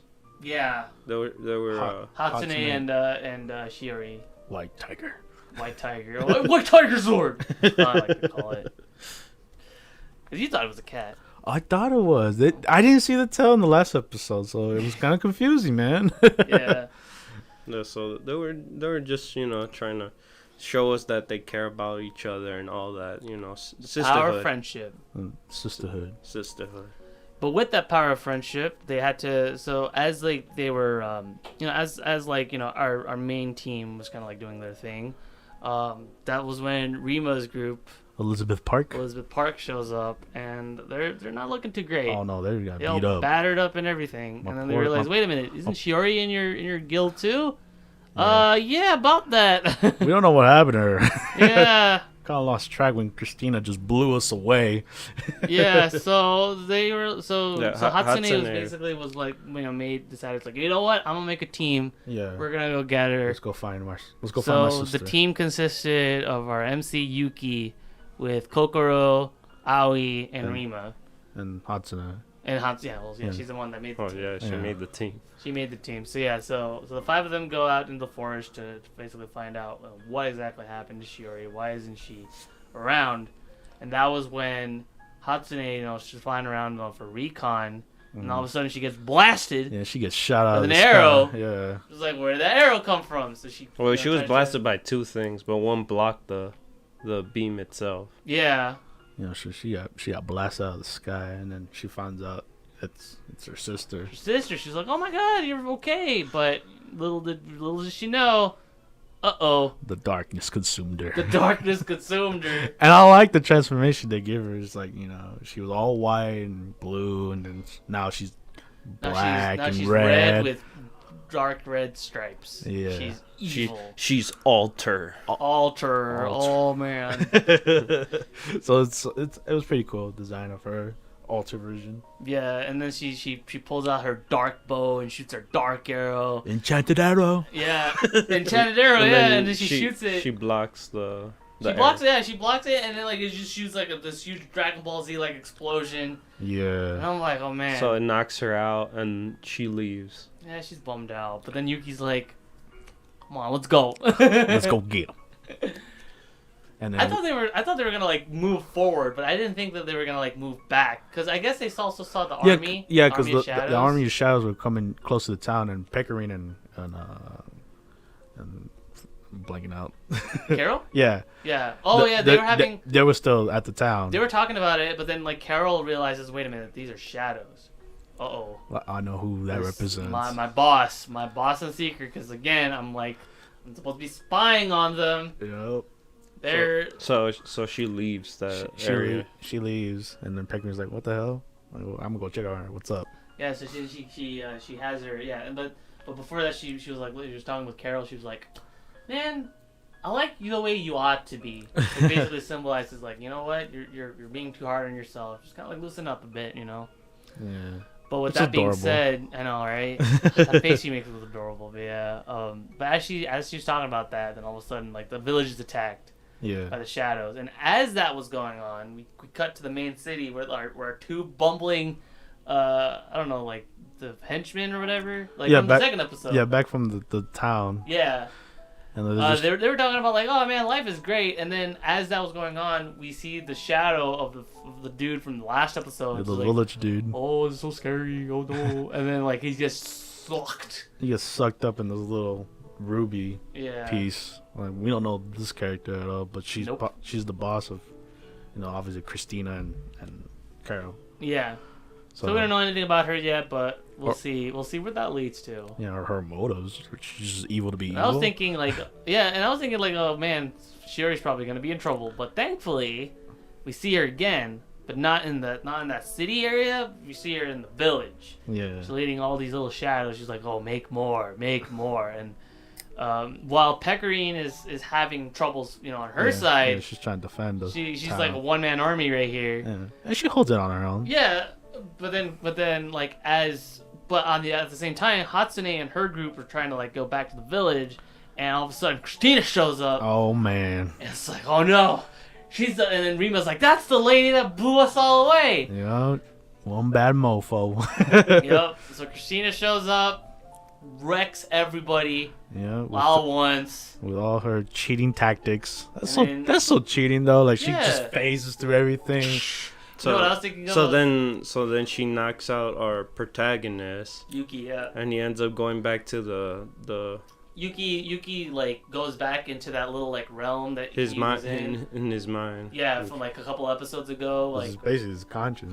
Yeah, the world between consciousness and unconsciousness, mind and matter. But yeah, as that's going on, she's like, hey. Remember, like, you have to remember your past. It's like, my past? And we get flashbacks. Yeah, like, I thought it was cool, like how we get to see a little bit of his past and how his last group went off. Yeah. I don't think he remembered everything. Yeah, but he got bits and pieces. Pieces and bits, but it helped him, come back to like be the power that he has. Yeah, and so he was able to basically give everybody a huge like buff. A boost, a huge attack buff, and I guess agility buff too, because like now everybody's actually. It reminded me of like Final Fantasy. Everyone gets like auto haste. Yeah, that's what it reminded me of when I saw him like come in. Here comes the buffs. Yeah, auto regen, auto haste. Let's go. This is wreck shop. Yep. So like as this is going on, Rima also like bites into her apple. She becomes human form, and everybody's just going to town. Yeah, everyone pretty much fights, but she she's still OP. Yeah, well, yeah, but I mean, they're more like of more equal ground. So like, she basically lets them off, saying, I haven't had this much fun in years." Yeah. So then she kind of like goes. They give it goes to away. she gives it to Yuki that Yeah. you know, hey. Like, okay, I'm not gonna mess with you guys Yeah. anymore. Good tactic. He smacks him hard too. Yeah, I know. But you know what? She walks away. Yeah. pretty There was a much. lot of fighting in this episode. There was, yeah. But as that fighting's going on, so like now that whole thing was free, Hatsune was basically able to go in and actually connect. See what I did there? Connect Jeez. with her sister, with Shiori. And the as head it's going tap. on, we see this whole Aqua moment. Kingdom Hearts in vibe. the darkness. In the darkness Yeah, inside her. she was in the inside her water. Consciousness in the water. She's like, let me die. Just leave me here. Leave me here. It's like, no. You're my You're sister. literally killing everybody. No, she doesn't say that, but she says like, "Oh, you're my sister. I can't let you go." Power of sisterhood. But then this dude, the darkness comes. Giant- The darkness within her. So The darkness within her comes. The one that overtook Hatsune's her. like, Yeah. I can't. I've used up too much power. And then she's like, Shiori's like, let me do this. It's time for me to protect you. Boom! Yeah, no. Shoots the darkness, and then the darkness like goes off of her. And then me and Omar were like, "You're not gonna last to me." But then each time we say this, He keeps yelling and screaming, dying and whining, and I'm like, man, just die already. wait, he gets hit with one combo after another, bam, bam, bam, and Then he he just blows up in a whole bunch of explosions. and then they get him like Ghostbusters kind of thing, just Yeah, swirls it's him. like, and "Oh, stuff. this is the last of me." I am not defeated yet. And then He's defeated later. once they get rid of him, the rest of the shadows, the rest of our crew just cleans it up. You Yep. know, Pecorine and Carol, she comes back. You know. So they are beatable. They're not like, oh, they're just kind of like that. I mean, they were beatable in the last episode too, but like Yeah, you which see is it- weird. Now that you mention it, they didn't do any of their copy abilities like they did in the last episode. No, that's what I was thinking. Like I was thinking, like maybe they might copy Pecorine, maybe. Yeah, but- because like in the last episode, they copied the Llama Knight, and with her, and our other friends too. Yeah. Yeah, so- But that didn't happen. it was weird. So that was very weird. But yeah, all around it was a great episode. Yeah, very different. Very different. I personally kind of wanted the comedy oh. back, but Remember that Carly ended up helping him. yes, Yeah. She didn't. that's true. So like as yeah, and as She Pecorine was finally like fighting, gives in. she was like, you know what? I'm gonna help my girl. Yeah. I'm gonna help, and she does like a group targeting Yeah, spell. because she was getting tired. She was hungry as well, so she was losing that energy. Yeah. Pecorine was just out of it. Pecorine would have been a full-on one-woman army if she had enough to eat. Yeah, if she only ate more egg muffins. But yeah, it was a solid episode all in all. You know, we have that happy conclusion. So hopefully, And then I guess hopefully they get their Their pepper. spice, the Their legendary spice. spice. Oh, yeah. yeah. So that was the whole reason why they started this quest in the first place, was to kind of like help out with the farming. Yeah. But yeah, all around it was a great episode. Yeah, I liked it. It was change of pace from comedy, but you know, it's like you said, I kind of want the The comedy back. animation was really smooth too. Oh yeah, most definitely. But yeah, so going on into our big three, we have B and A. I liked where it started off. It was like a beautiful shot of the sky, and then we see the albatross just Albatross, yeah. flying, soaring through the sky, just like, you know, minding his own business. I didn't notice that he was an albatross at first, because I figured he was an albatross, but I was kind of hoping it was like a stork, because I don't like he Yeah. was carrying like a baby beast. Yeah. I thought it was a Beast pelican. Yeah, but no, it was an albatross, and he was like, you know, flying through illegal airspace, because the Japanese Air Force are like, you know, kind of like not cool with what he's doing. Yeah, you can't just fly here freely. What are you, a bird? God, imagine if the Air Forces did that in real life. They were like just Right, monitoring like all birds. the birds. Oh, because he's sentient. That's the problem. Yeah. He needs a passport. So they tell him to land, like, so you can file some paperwork and stuff. So he agrees, but there's a thunderstorm. Agrees, but he's a thunderstorm, and he crashes right into Mitru's house. A little bedroom, yeah. Yeah, and as he crashes so perfectly too, because he lands right yeah, there. Yeah, right. That's what I was in thinking Mitru's of too. bed. Yeah, it's like, boom, face plant on the pillow. So that was perfect timing in that regard. But like as he wakes up, it's like Michiru like puts up Michiru and her caretakers put up like a little tarp like on the roof, Yeah, you know, to cover like the hole. cover that hole, and you're like, Yeah. so you finally woke up. It's like, you want to sleep more? It's like, Yeah, I like how he realized like, oh, that was me. that was me. My I'm bad. sorry. Sorry, man. I'm just an albatross. I'm just flying through. I'm so sorry. I don't know this area that well. And, Yeah. And, you know, he introduces himself. His name is Pinga. Pinga. Yeah, Pinga. Cool Yeah, name. no S in the end. Pinga. So they were talking about like as they were talking about that, Shiro and the mayor were discussing about the possibilities. Like, hey, you know what? There might be a terrorist.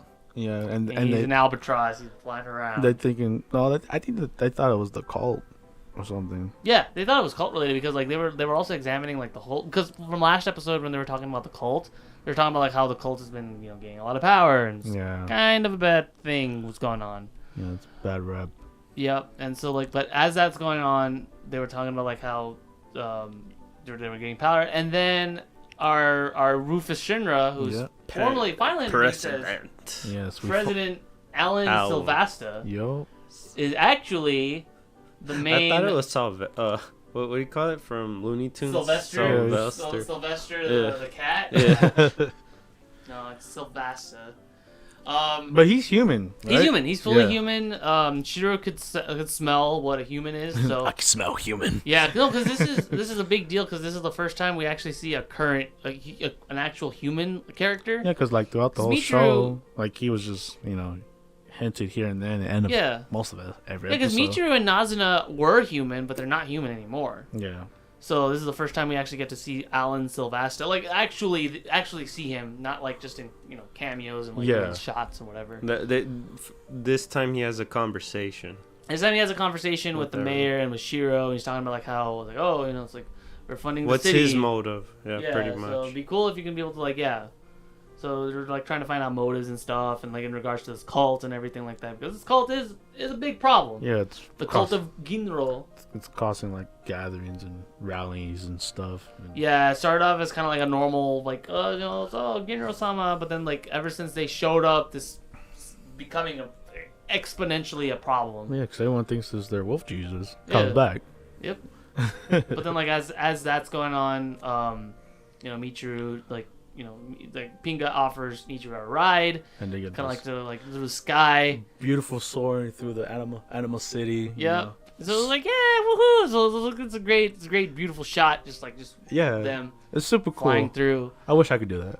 But unfortunately, poor Michiru did not realize that there's some underlying thoughts behind our albatross friend, because he was actually trying to scope out the area. Yeah, because Wolfbat, he obviously being suspicious. He's like, he tells Michiru, was like, hey, you don't think he's here for a reason? You think he just stopped by? It's like no, he's leaving tomorrow morning. It's like, okay, if he's leaving tomorrow morning, that means he's probably doing something tonight. Yeah.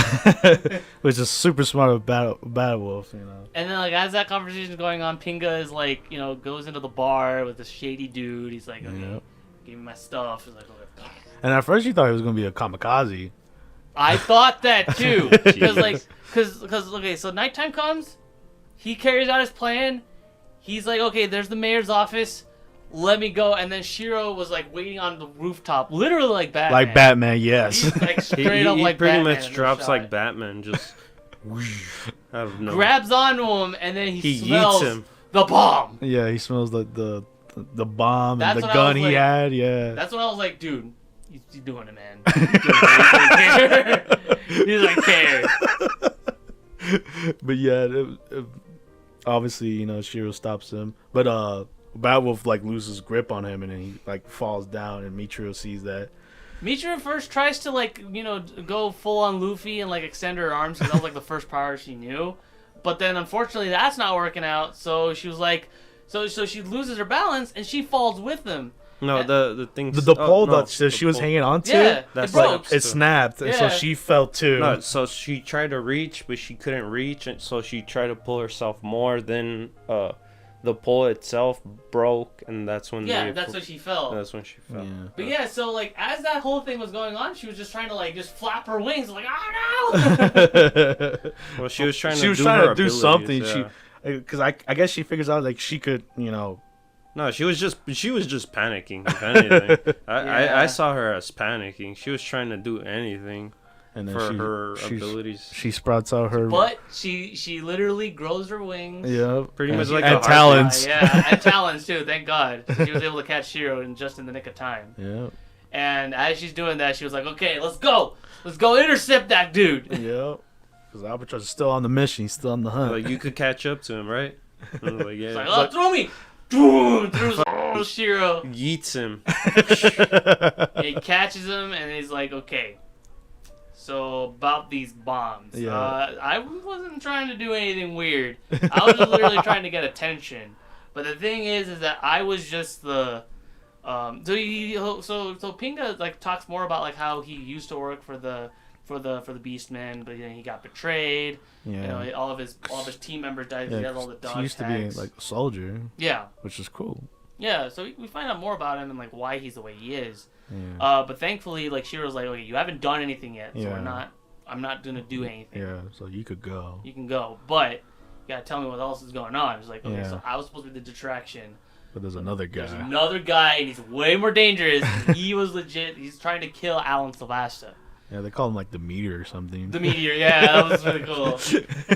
So that's his nickname. I was like, oh. His design's really cool too, like both his human form and his bird form. Yeah, he's like he's a hawk or is he an eagle? I don't know, but I don't care. He's cool. We get a little time of him though. We get a little screen time. But while that whole thing is going on, we still go back into the Ginro order, and sure enough, Nazuna and Boris are.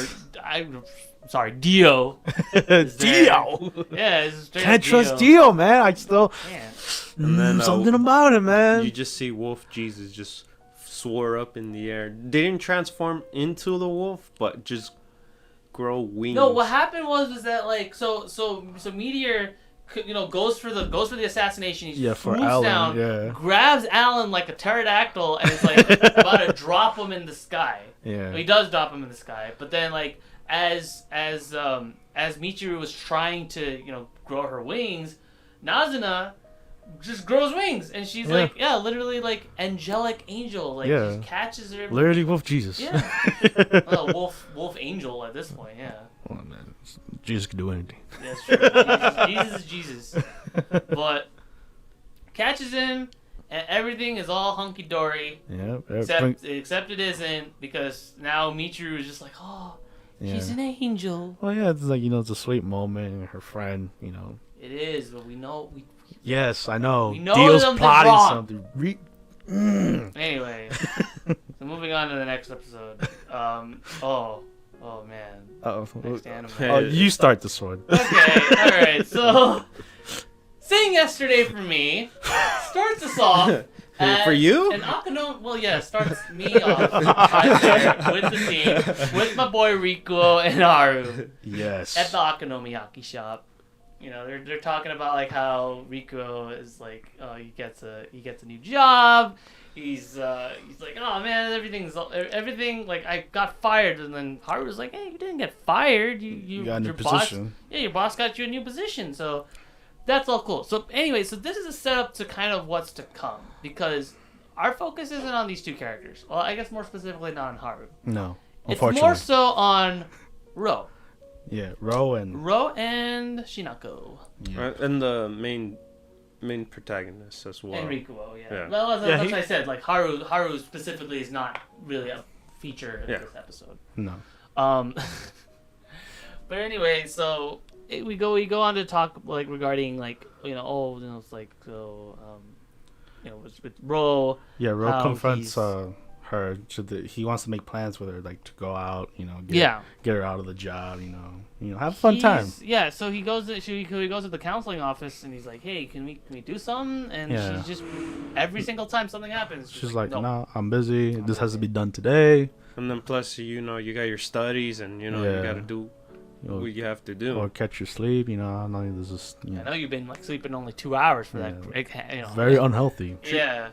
course, treats him as a child. Yeah. Which he does not like. So he got in a tantrum. He did. He did. David was enjoying every moment, right? It was funny because he was being a child. He was exactly being a child. So we get more backstory in regards to like, you know, how it's like, oh, it's like you.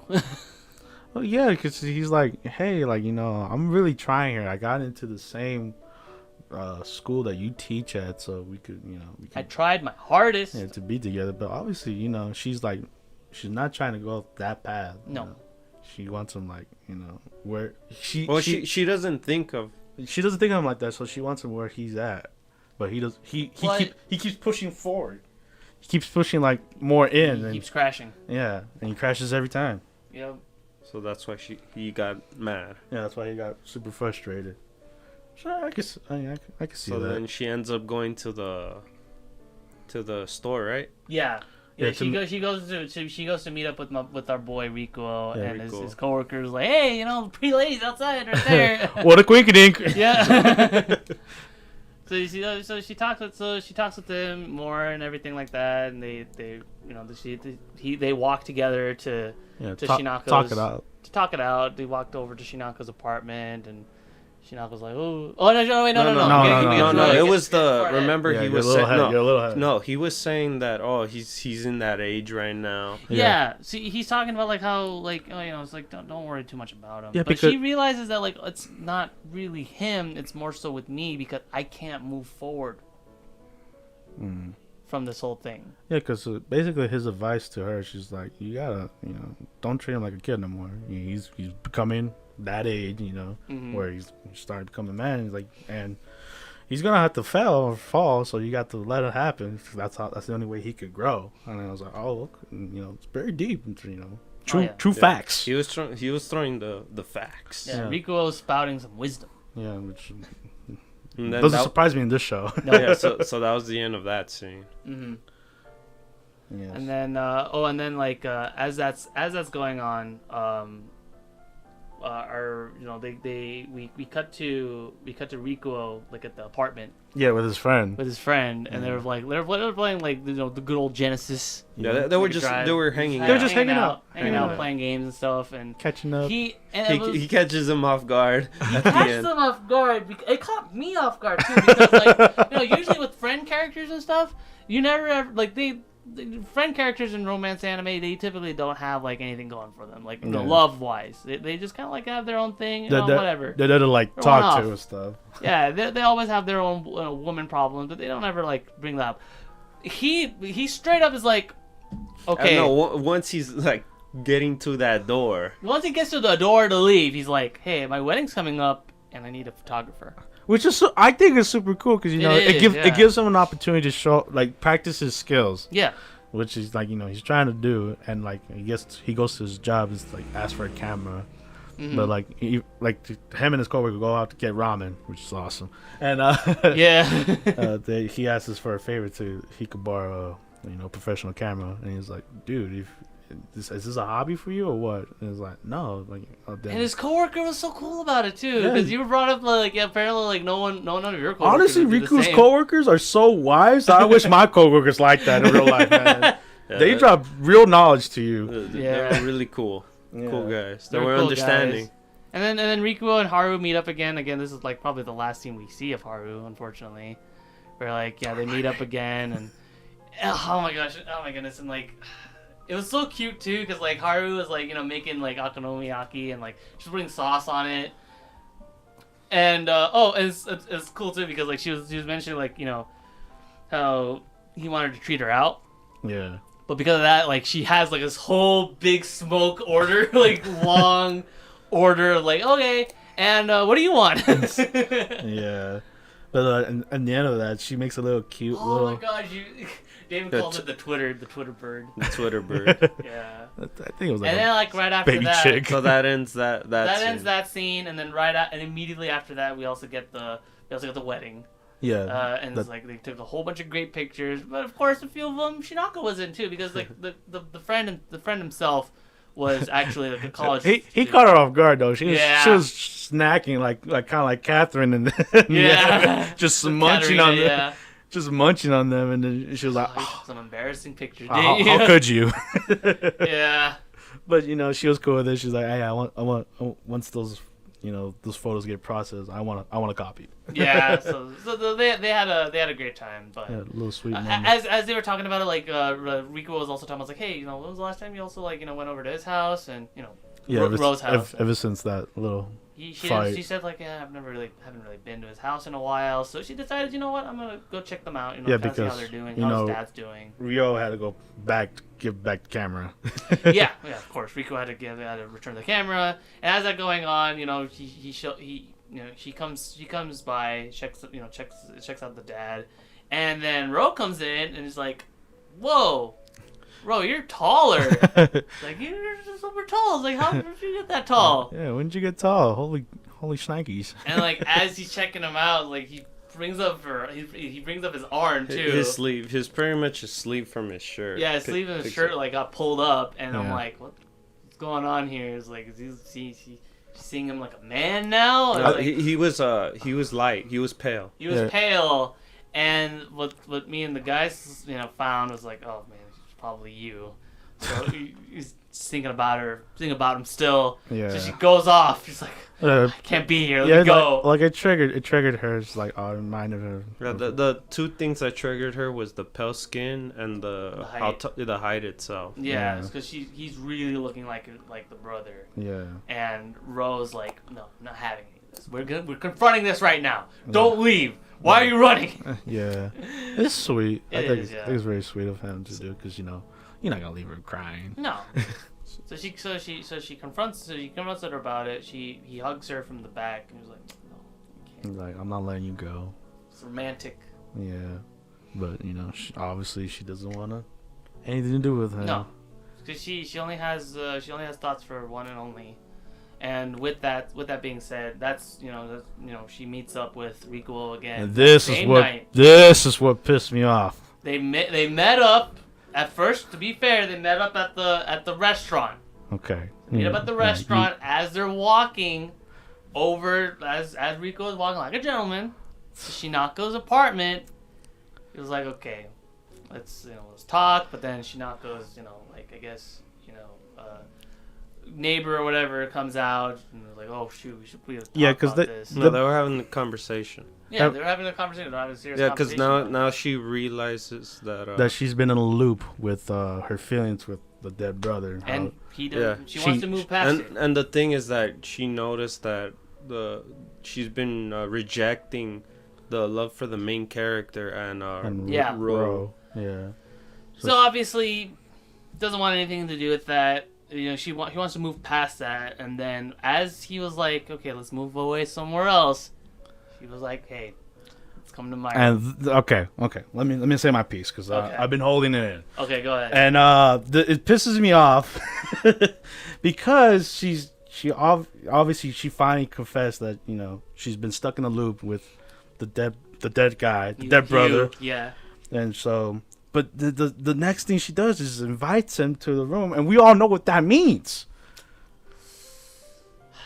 And I don't like that. I don't think that's gonna happen. I don't think so either. But anything could happen in this show, so I'm like, I hope it don't happen. You're thinking domestic girlfriend kind of spice. Yeah.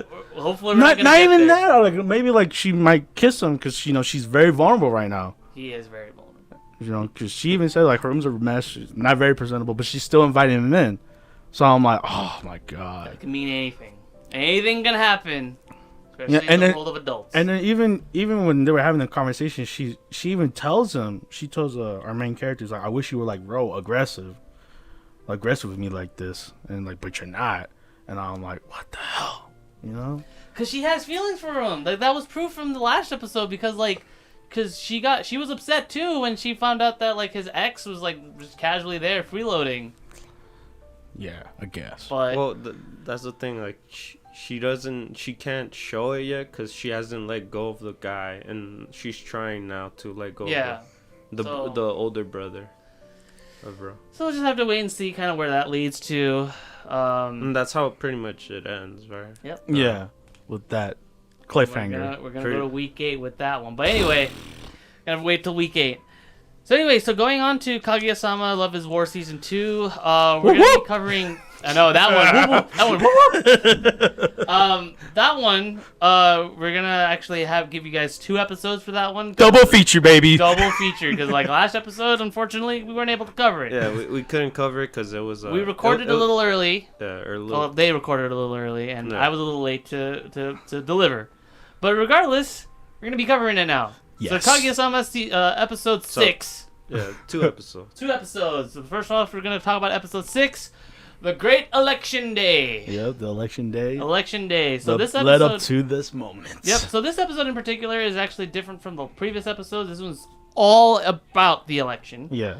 And it starts off with just a banger, basically. Well, in regards to like Shiragane's team, because Shiragane's team involves our actual cast of characters. Yeah. You know, They, all of them. they got Ishigami, Kaguya, they got everything and down. Chika. They got their routine We down. got the tech guy, Ishigami. we got the announcer, Kaguya, and we got Chika being like the background kind of like trying to get everybody to listen to the speeches and stuff. they got everything on point. Yeah. And that was after Miko's friend, with the glasses.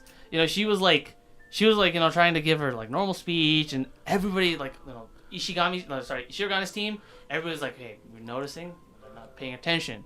Yeah, so, but before that, they were doing they were writing signs on their hands and before the election, so that's kind of interesting. So what Miko was doing, writing signs and swallowing, I actually saw that quite a few times in high school, because I used to be in band, and right before a performance, in order to kind of get rid of your fears, you would actually write the characters of your name or something like that, and it would swallow it. I've actually seen that happen in high school, but none of these guys have seen it. Yeah, so. I thought that was interesting. That was their first time. I never seen that action happen in real life, so it was surprising to see. And so obviously Miko, she was trying to get rid of her nerves because.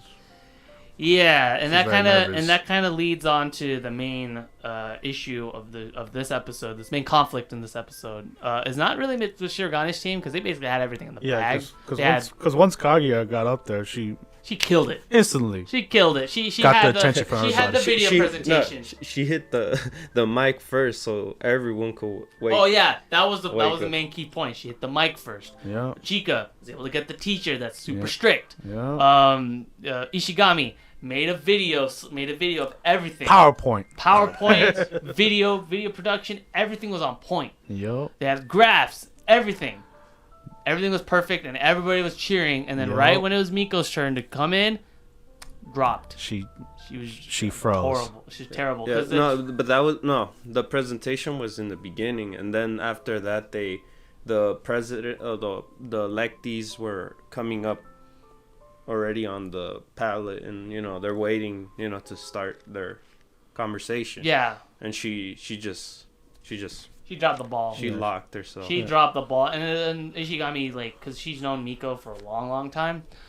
He mentions of the reason why is because Miko actually has really bad stage fright. Yeah. And it gets her each year that she never won, admittedly got her stage fright to be way worse. Yeah. So that actually kind of pissed off Ishigami a little bit, because it's an unfair fight. It's super unfair. They knew that they were on point. Yeah. But she's just gonna lose because nobody's paying attention to her. Yeah, and they're making fun of her. And the thing is that he did not want her to get hurt from the debate or from the conference. Yeah, she didn't want her cause this was basically just gonna ruin her. Yeah. So what Shirogane decided to do was to go up on stage and actually give her a debate, so that way. Yeah, she could come across her points. She could come across her points and not have to stare at this massive crowd of people. So that's why he steps up in front of her and talks to her directly. Exactly. Which I think is very cool. I think that's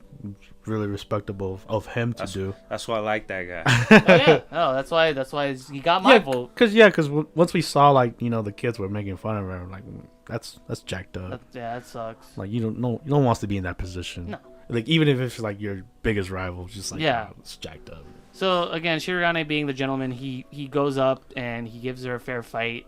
He actually goes back and forth with the arguing, and they actually argued for like a good half hour. According to what they said, so it pans out really well, and with the election coming up, with the actual voting and everything like that, our boy manages to win, thankfully. But it's funny, before that, he kept bringing up about the shave haircuts. Oh, yeah, that was the only way that she could continue talking, because he just kept coming up with that so she could keep talking. And then she's like, I like shave haircuts, and it's like, I don't care about your fetish.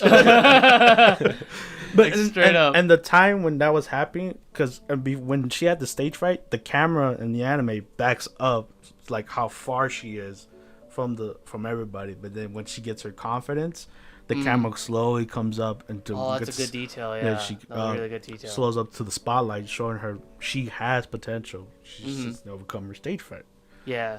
So pretty much at the end, she loses. Yeah, but barely. Barely, yeah, that was the thing. Ishigami thought in his projection that even if we kind of hype her up and stuff like that, we're still gonna win a landslide. Yeah.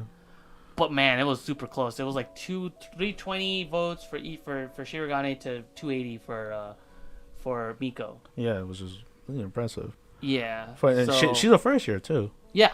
So that was and impressive. During all of this was happening, what's her name? Talk about Kaguya? Kaguya. Oh yeah. Kaguya saw it and she was like. She was so nervous. She was She obviously she has this Ice Queen exterior. She was like, oh yeah, that's nice. Shirogane won. But then she immediately darts off to Hayasaka. And she's like, she could. Oh, it's so adorable. Yeah, to confront her, giving her comfort, how could the president do this? How he's gonna just throw it away like that? Because she worked hard. She honestly did work hard for that. So they have speech. that cute moment, but then of course Chika comes and just ruins it. Hayasaka literally just throws him. Oh my God, Chika, you okay? But then as that happens, and Kaguya is mrought up to the infirmary. Yeah, but the president. Before then, the president. And then before that, Shirogane offers Miko and Miko's friend to actually join the student council, so they could learn how hands-on experience to actually being in the council itself. So maybe next year. The friend though is kind of interesting because she said I actually did not want anything to do with the council. I'm just here for my friend. Yeah, which I that's see really that. cool. Yeah, that's cool. And it was really cool because in the opening, she was there in the opening, so I was like, oh, maybe she's gonna be part of it. Yeah. But anyway, but Miko was obviously like, oh my God. Yeah, this is a good opportunity. She was not 100% sure. So she had to think about it. Yeah, she would think about it. And then Chika and our boy, they're like Ishigami. We're like, are we still getting our positions? You're gonna replace us, aren't you? I can't believe you. And he's like, no, it's I can't replace you. My secretary and my treasurer. Like, how could I replace you guys? Like, come on. Get over here. We gotta go gather up the chairs at the stadium. But then as that happening, Kaguya's at the infirmary because of that huge doink that she had, and she's like, oh my God. Hayasaka's there, and she's like, oh my God, why isn't he here yet? Kaguya's just stressing over dramatic-ing this whole situation. And then what's interesting, David, you brought up Hayasaka has an app that has her blood, her heartbeat. Yeah. And it just kept going down. It was weird. She just kept looking at her like, oh man, this she going down. She's die. Going downhill. This girl can't control herself. But then because she said because they're putting chairs away. It's like, no, he's supposed to love me. Are you supposed to treat me special? How can he just treat everyone special? Why is Miko? Yeah, why did he treat Miko so special? But then as Shirogane is here, as she was like, hey, Shirogane, am I here? You can tell himself. She covers herself up. Yeah, cause she doesn't want to see him. Cause she's still embarrassed. But you forgot that Hayasaka literally jumped a window. Yeah, just ninja her way out of there. Ninja style. Yeah. But then as he was like, hey, can you be my vice president? Kaguya is obviously super embarrassed. She doesn't want to see him. Yeah, but she doesn't want him to see her. But she throws the coolest got him. Got him. Yeah, she got all of us, bro. She's like, gotcha. Nice. Gave the good old okay. Okay. So that was cute. But yeah, that was the episode. Yeah, I loved every minute of it. That was a great episode. Yeah. Like it was It was only different. one bit. It was different from how all the episodes have been. Next episode. But then we go to the next episode. Oh boy. Oh man. Oh boy, this was a great one. I just gotta say off the bat, man, I couldn't stop laughing this entire episode. Okay, so last episode was funny, but this one, oh my god, this was at a different level.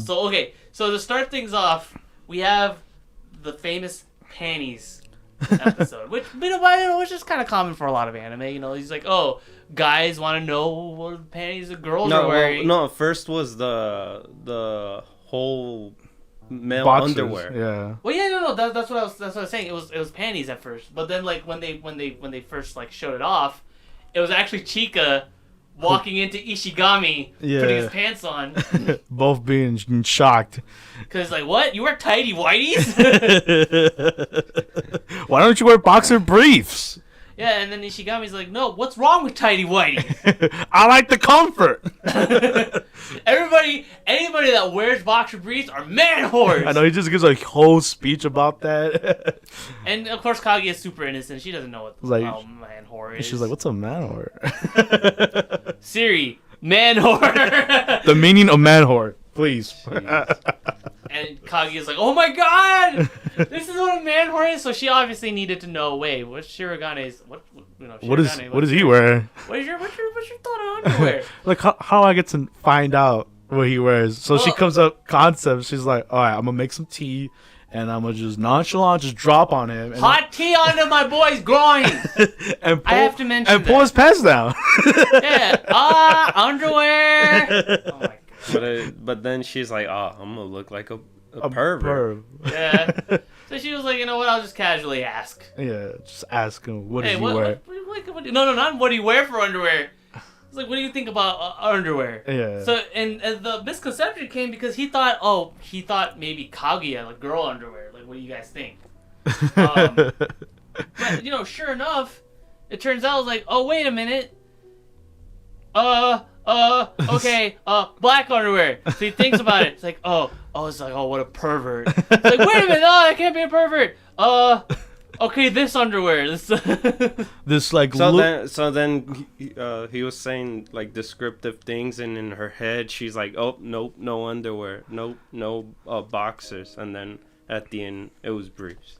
Yeah, because he kept on describing like, you know, thin, light, like shorts stuff, and then, you know, obviously she eliminated jockstrap, boxers, and then briefs, and it's like, boxer briefs, you're a man whore. No. And then she runs out from the. But then, room. Like right when that was happening, he was like, wait, no, I like black underwear, I like black panties, and then Miko is like walking in, she's like, what disgrace! Oh my god! I'm not wearing any black panties. I'm gonna be assaulted, and then she just darts off. And then he gets close. That was interesting. I'm like, I'm not attacking you. I'm not even talking to you. That was that, and then the next part was kind of basically a follow up to that, where she was like, hey, you know, this is an understanding, I get it, but you know what? We're not hand massage, you know, just kind of like forget it, kind of like just distress. But then of course there was some sinning going on here, because she was like, oh, this whole thing is actually to get Shirogane, you know, like kind of in me, because his hormones. His hormone levels. Oh yeah, if you massage your hands, Hayasaka's explaining. Yeah. No, at first she was saying sex. Yeah. So she couldn't say sex. And Kaguya was like, "No, I ain't doing that dirty.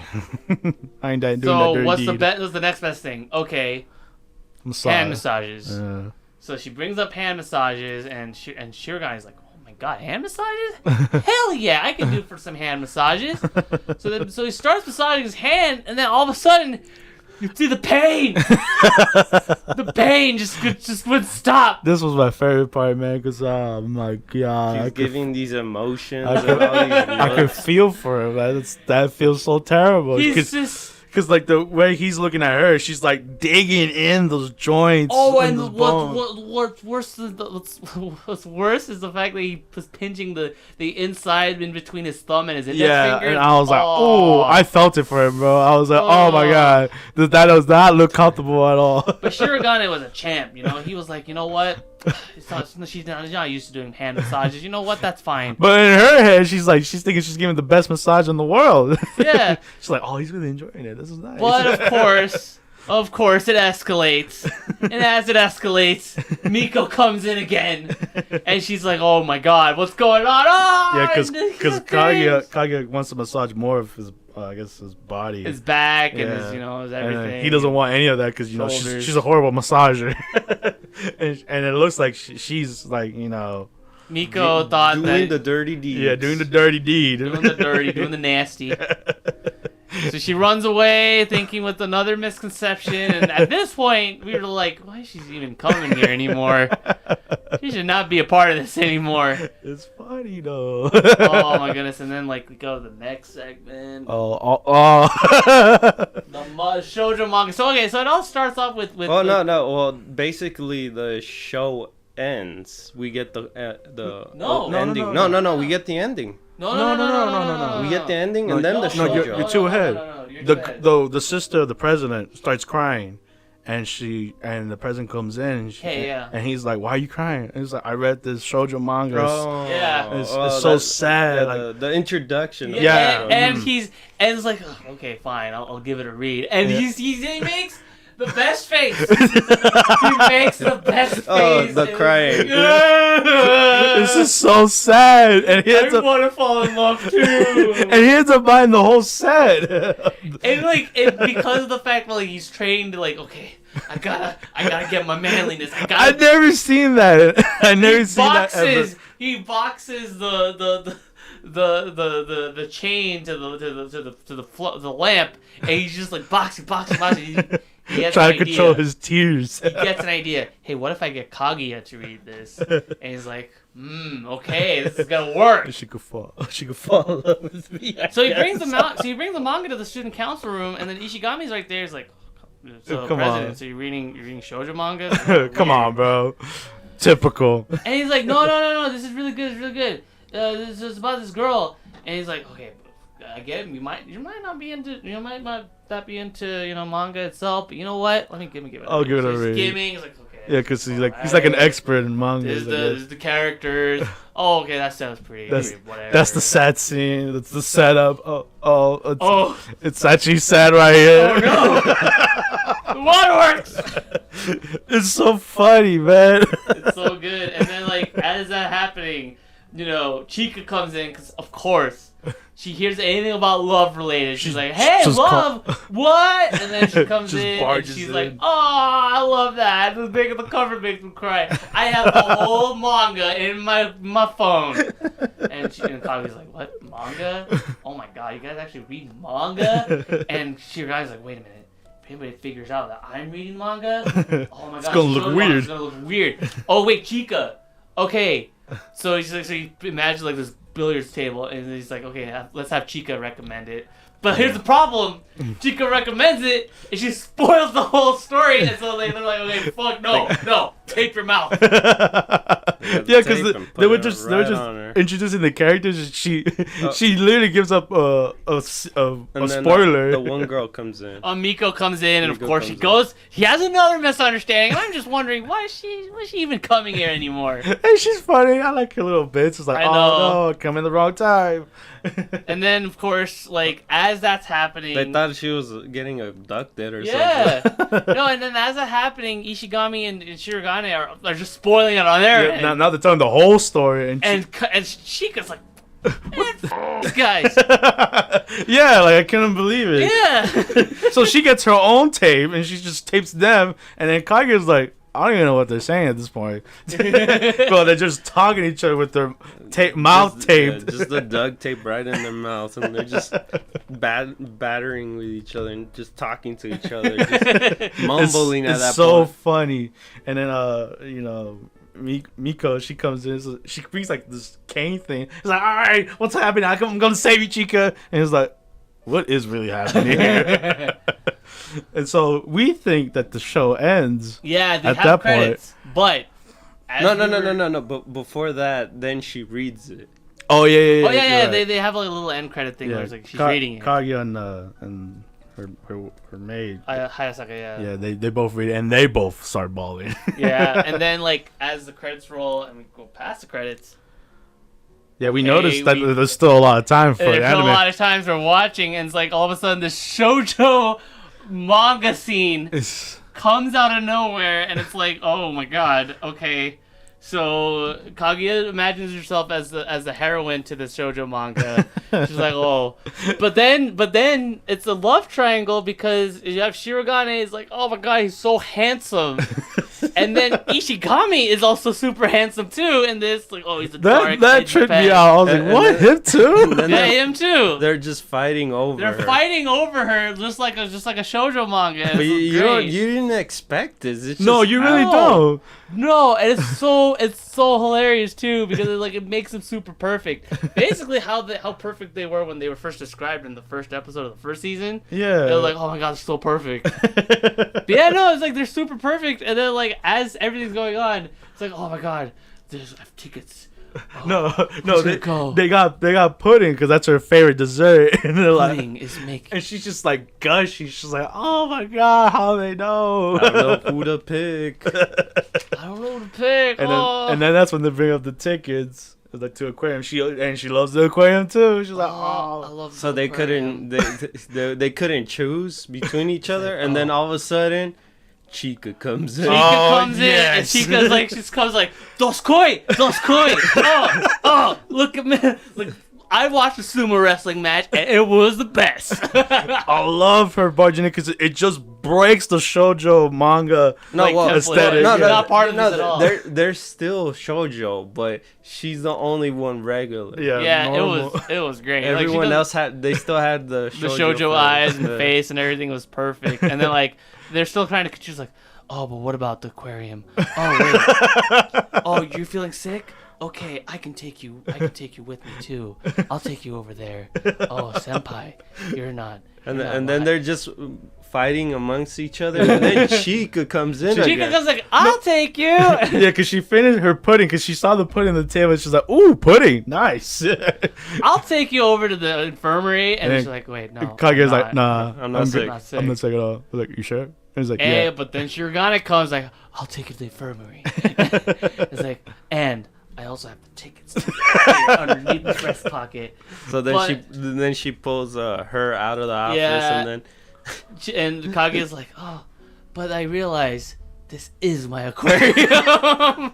like, and then she at the end she says, no, I don't want to go to the aquarium because this is her aquarium. So what ends up happening? Okay, Ishigami and Shirogane are there. The bros. The funny thing, he gives out a face. He said no to me. I know. How can she say no to me? Ishigami's like, you know what? 2 guys in an aquarium, not too bad. It's very weird. It was great. But yeah, all around, great set of episodes. Especially now that we've like actually included another one, which is my next life as a villainess. But all in all, great episode. Yeah, great week of episodes. And I guess with that, obviously my highlights were Love is War. Definitely.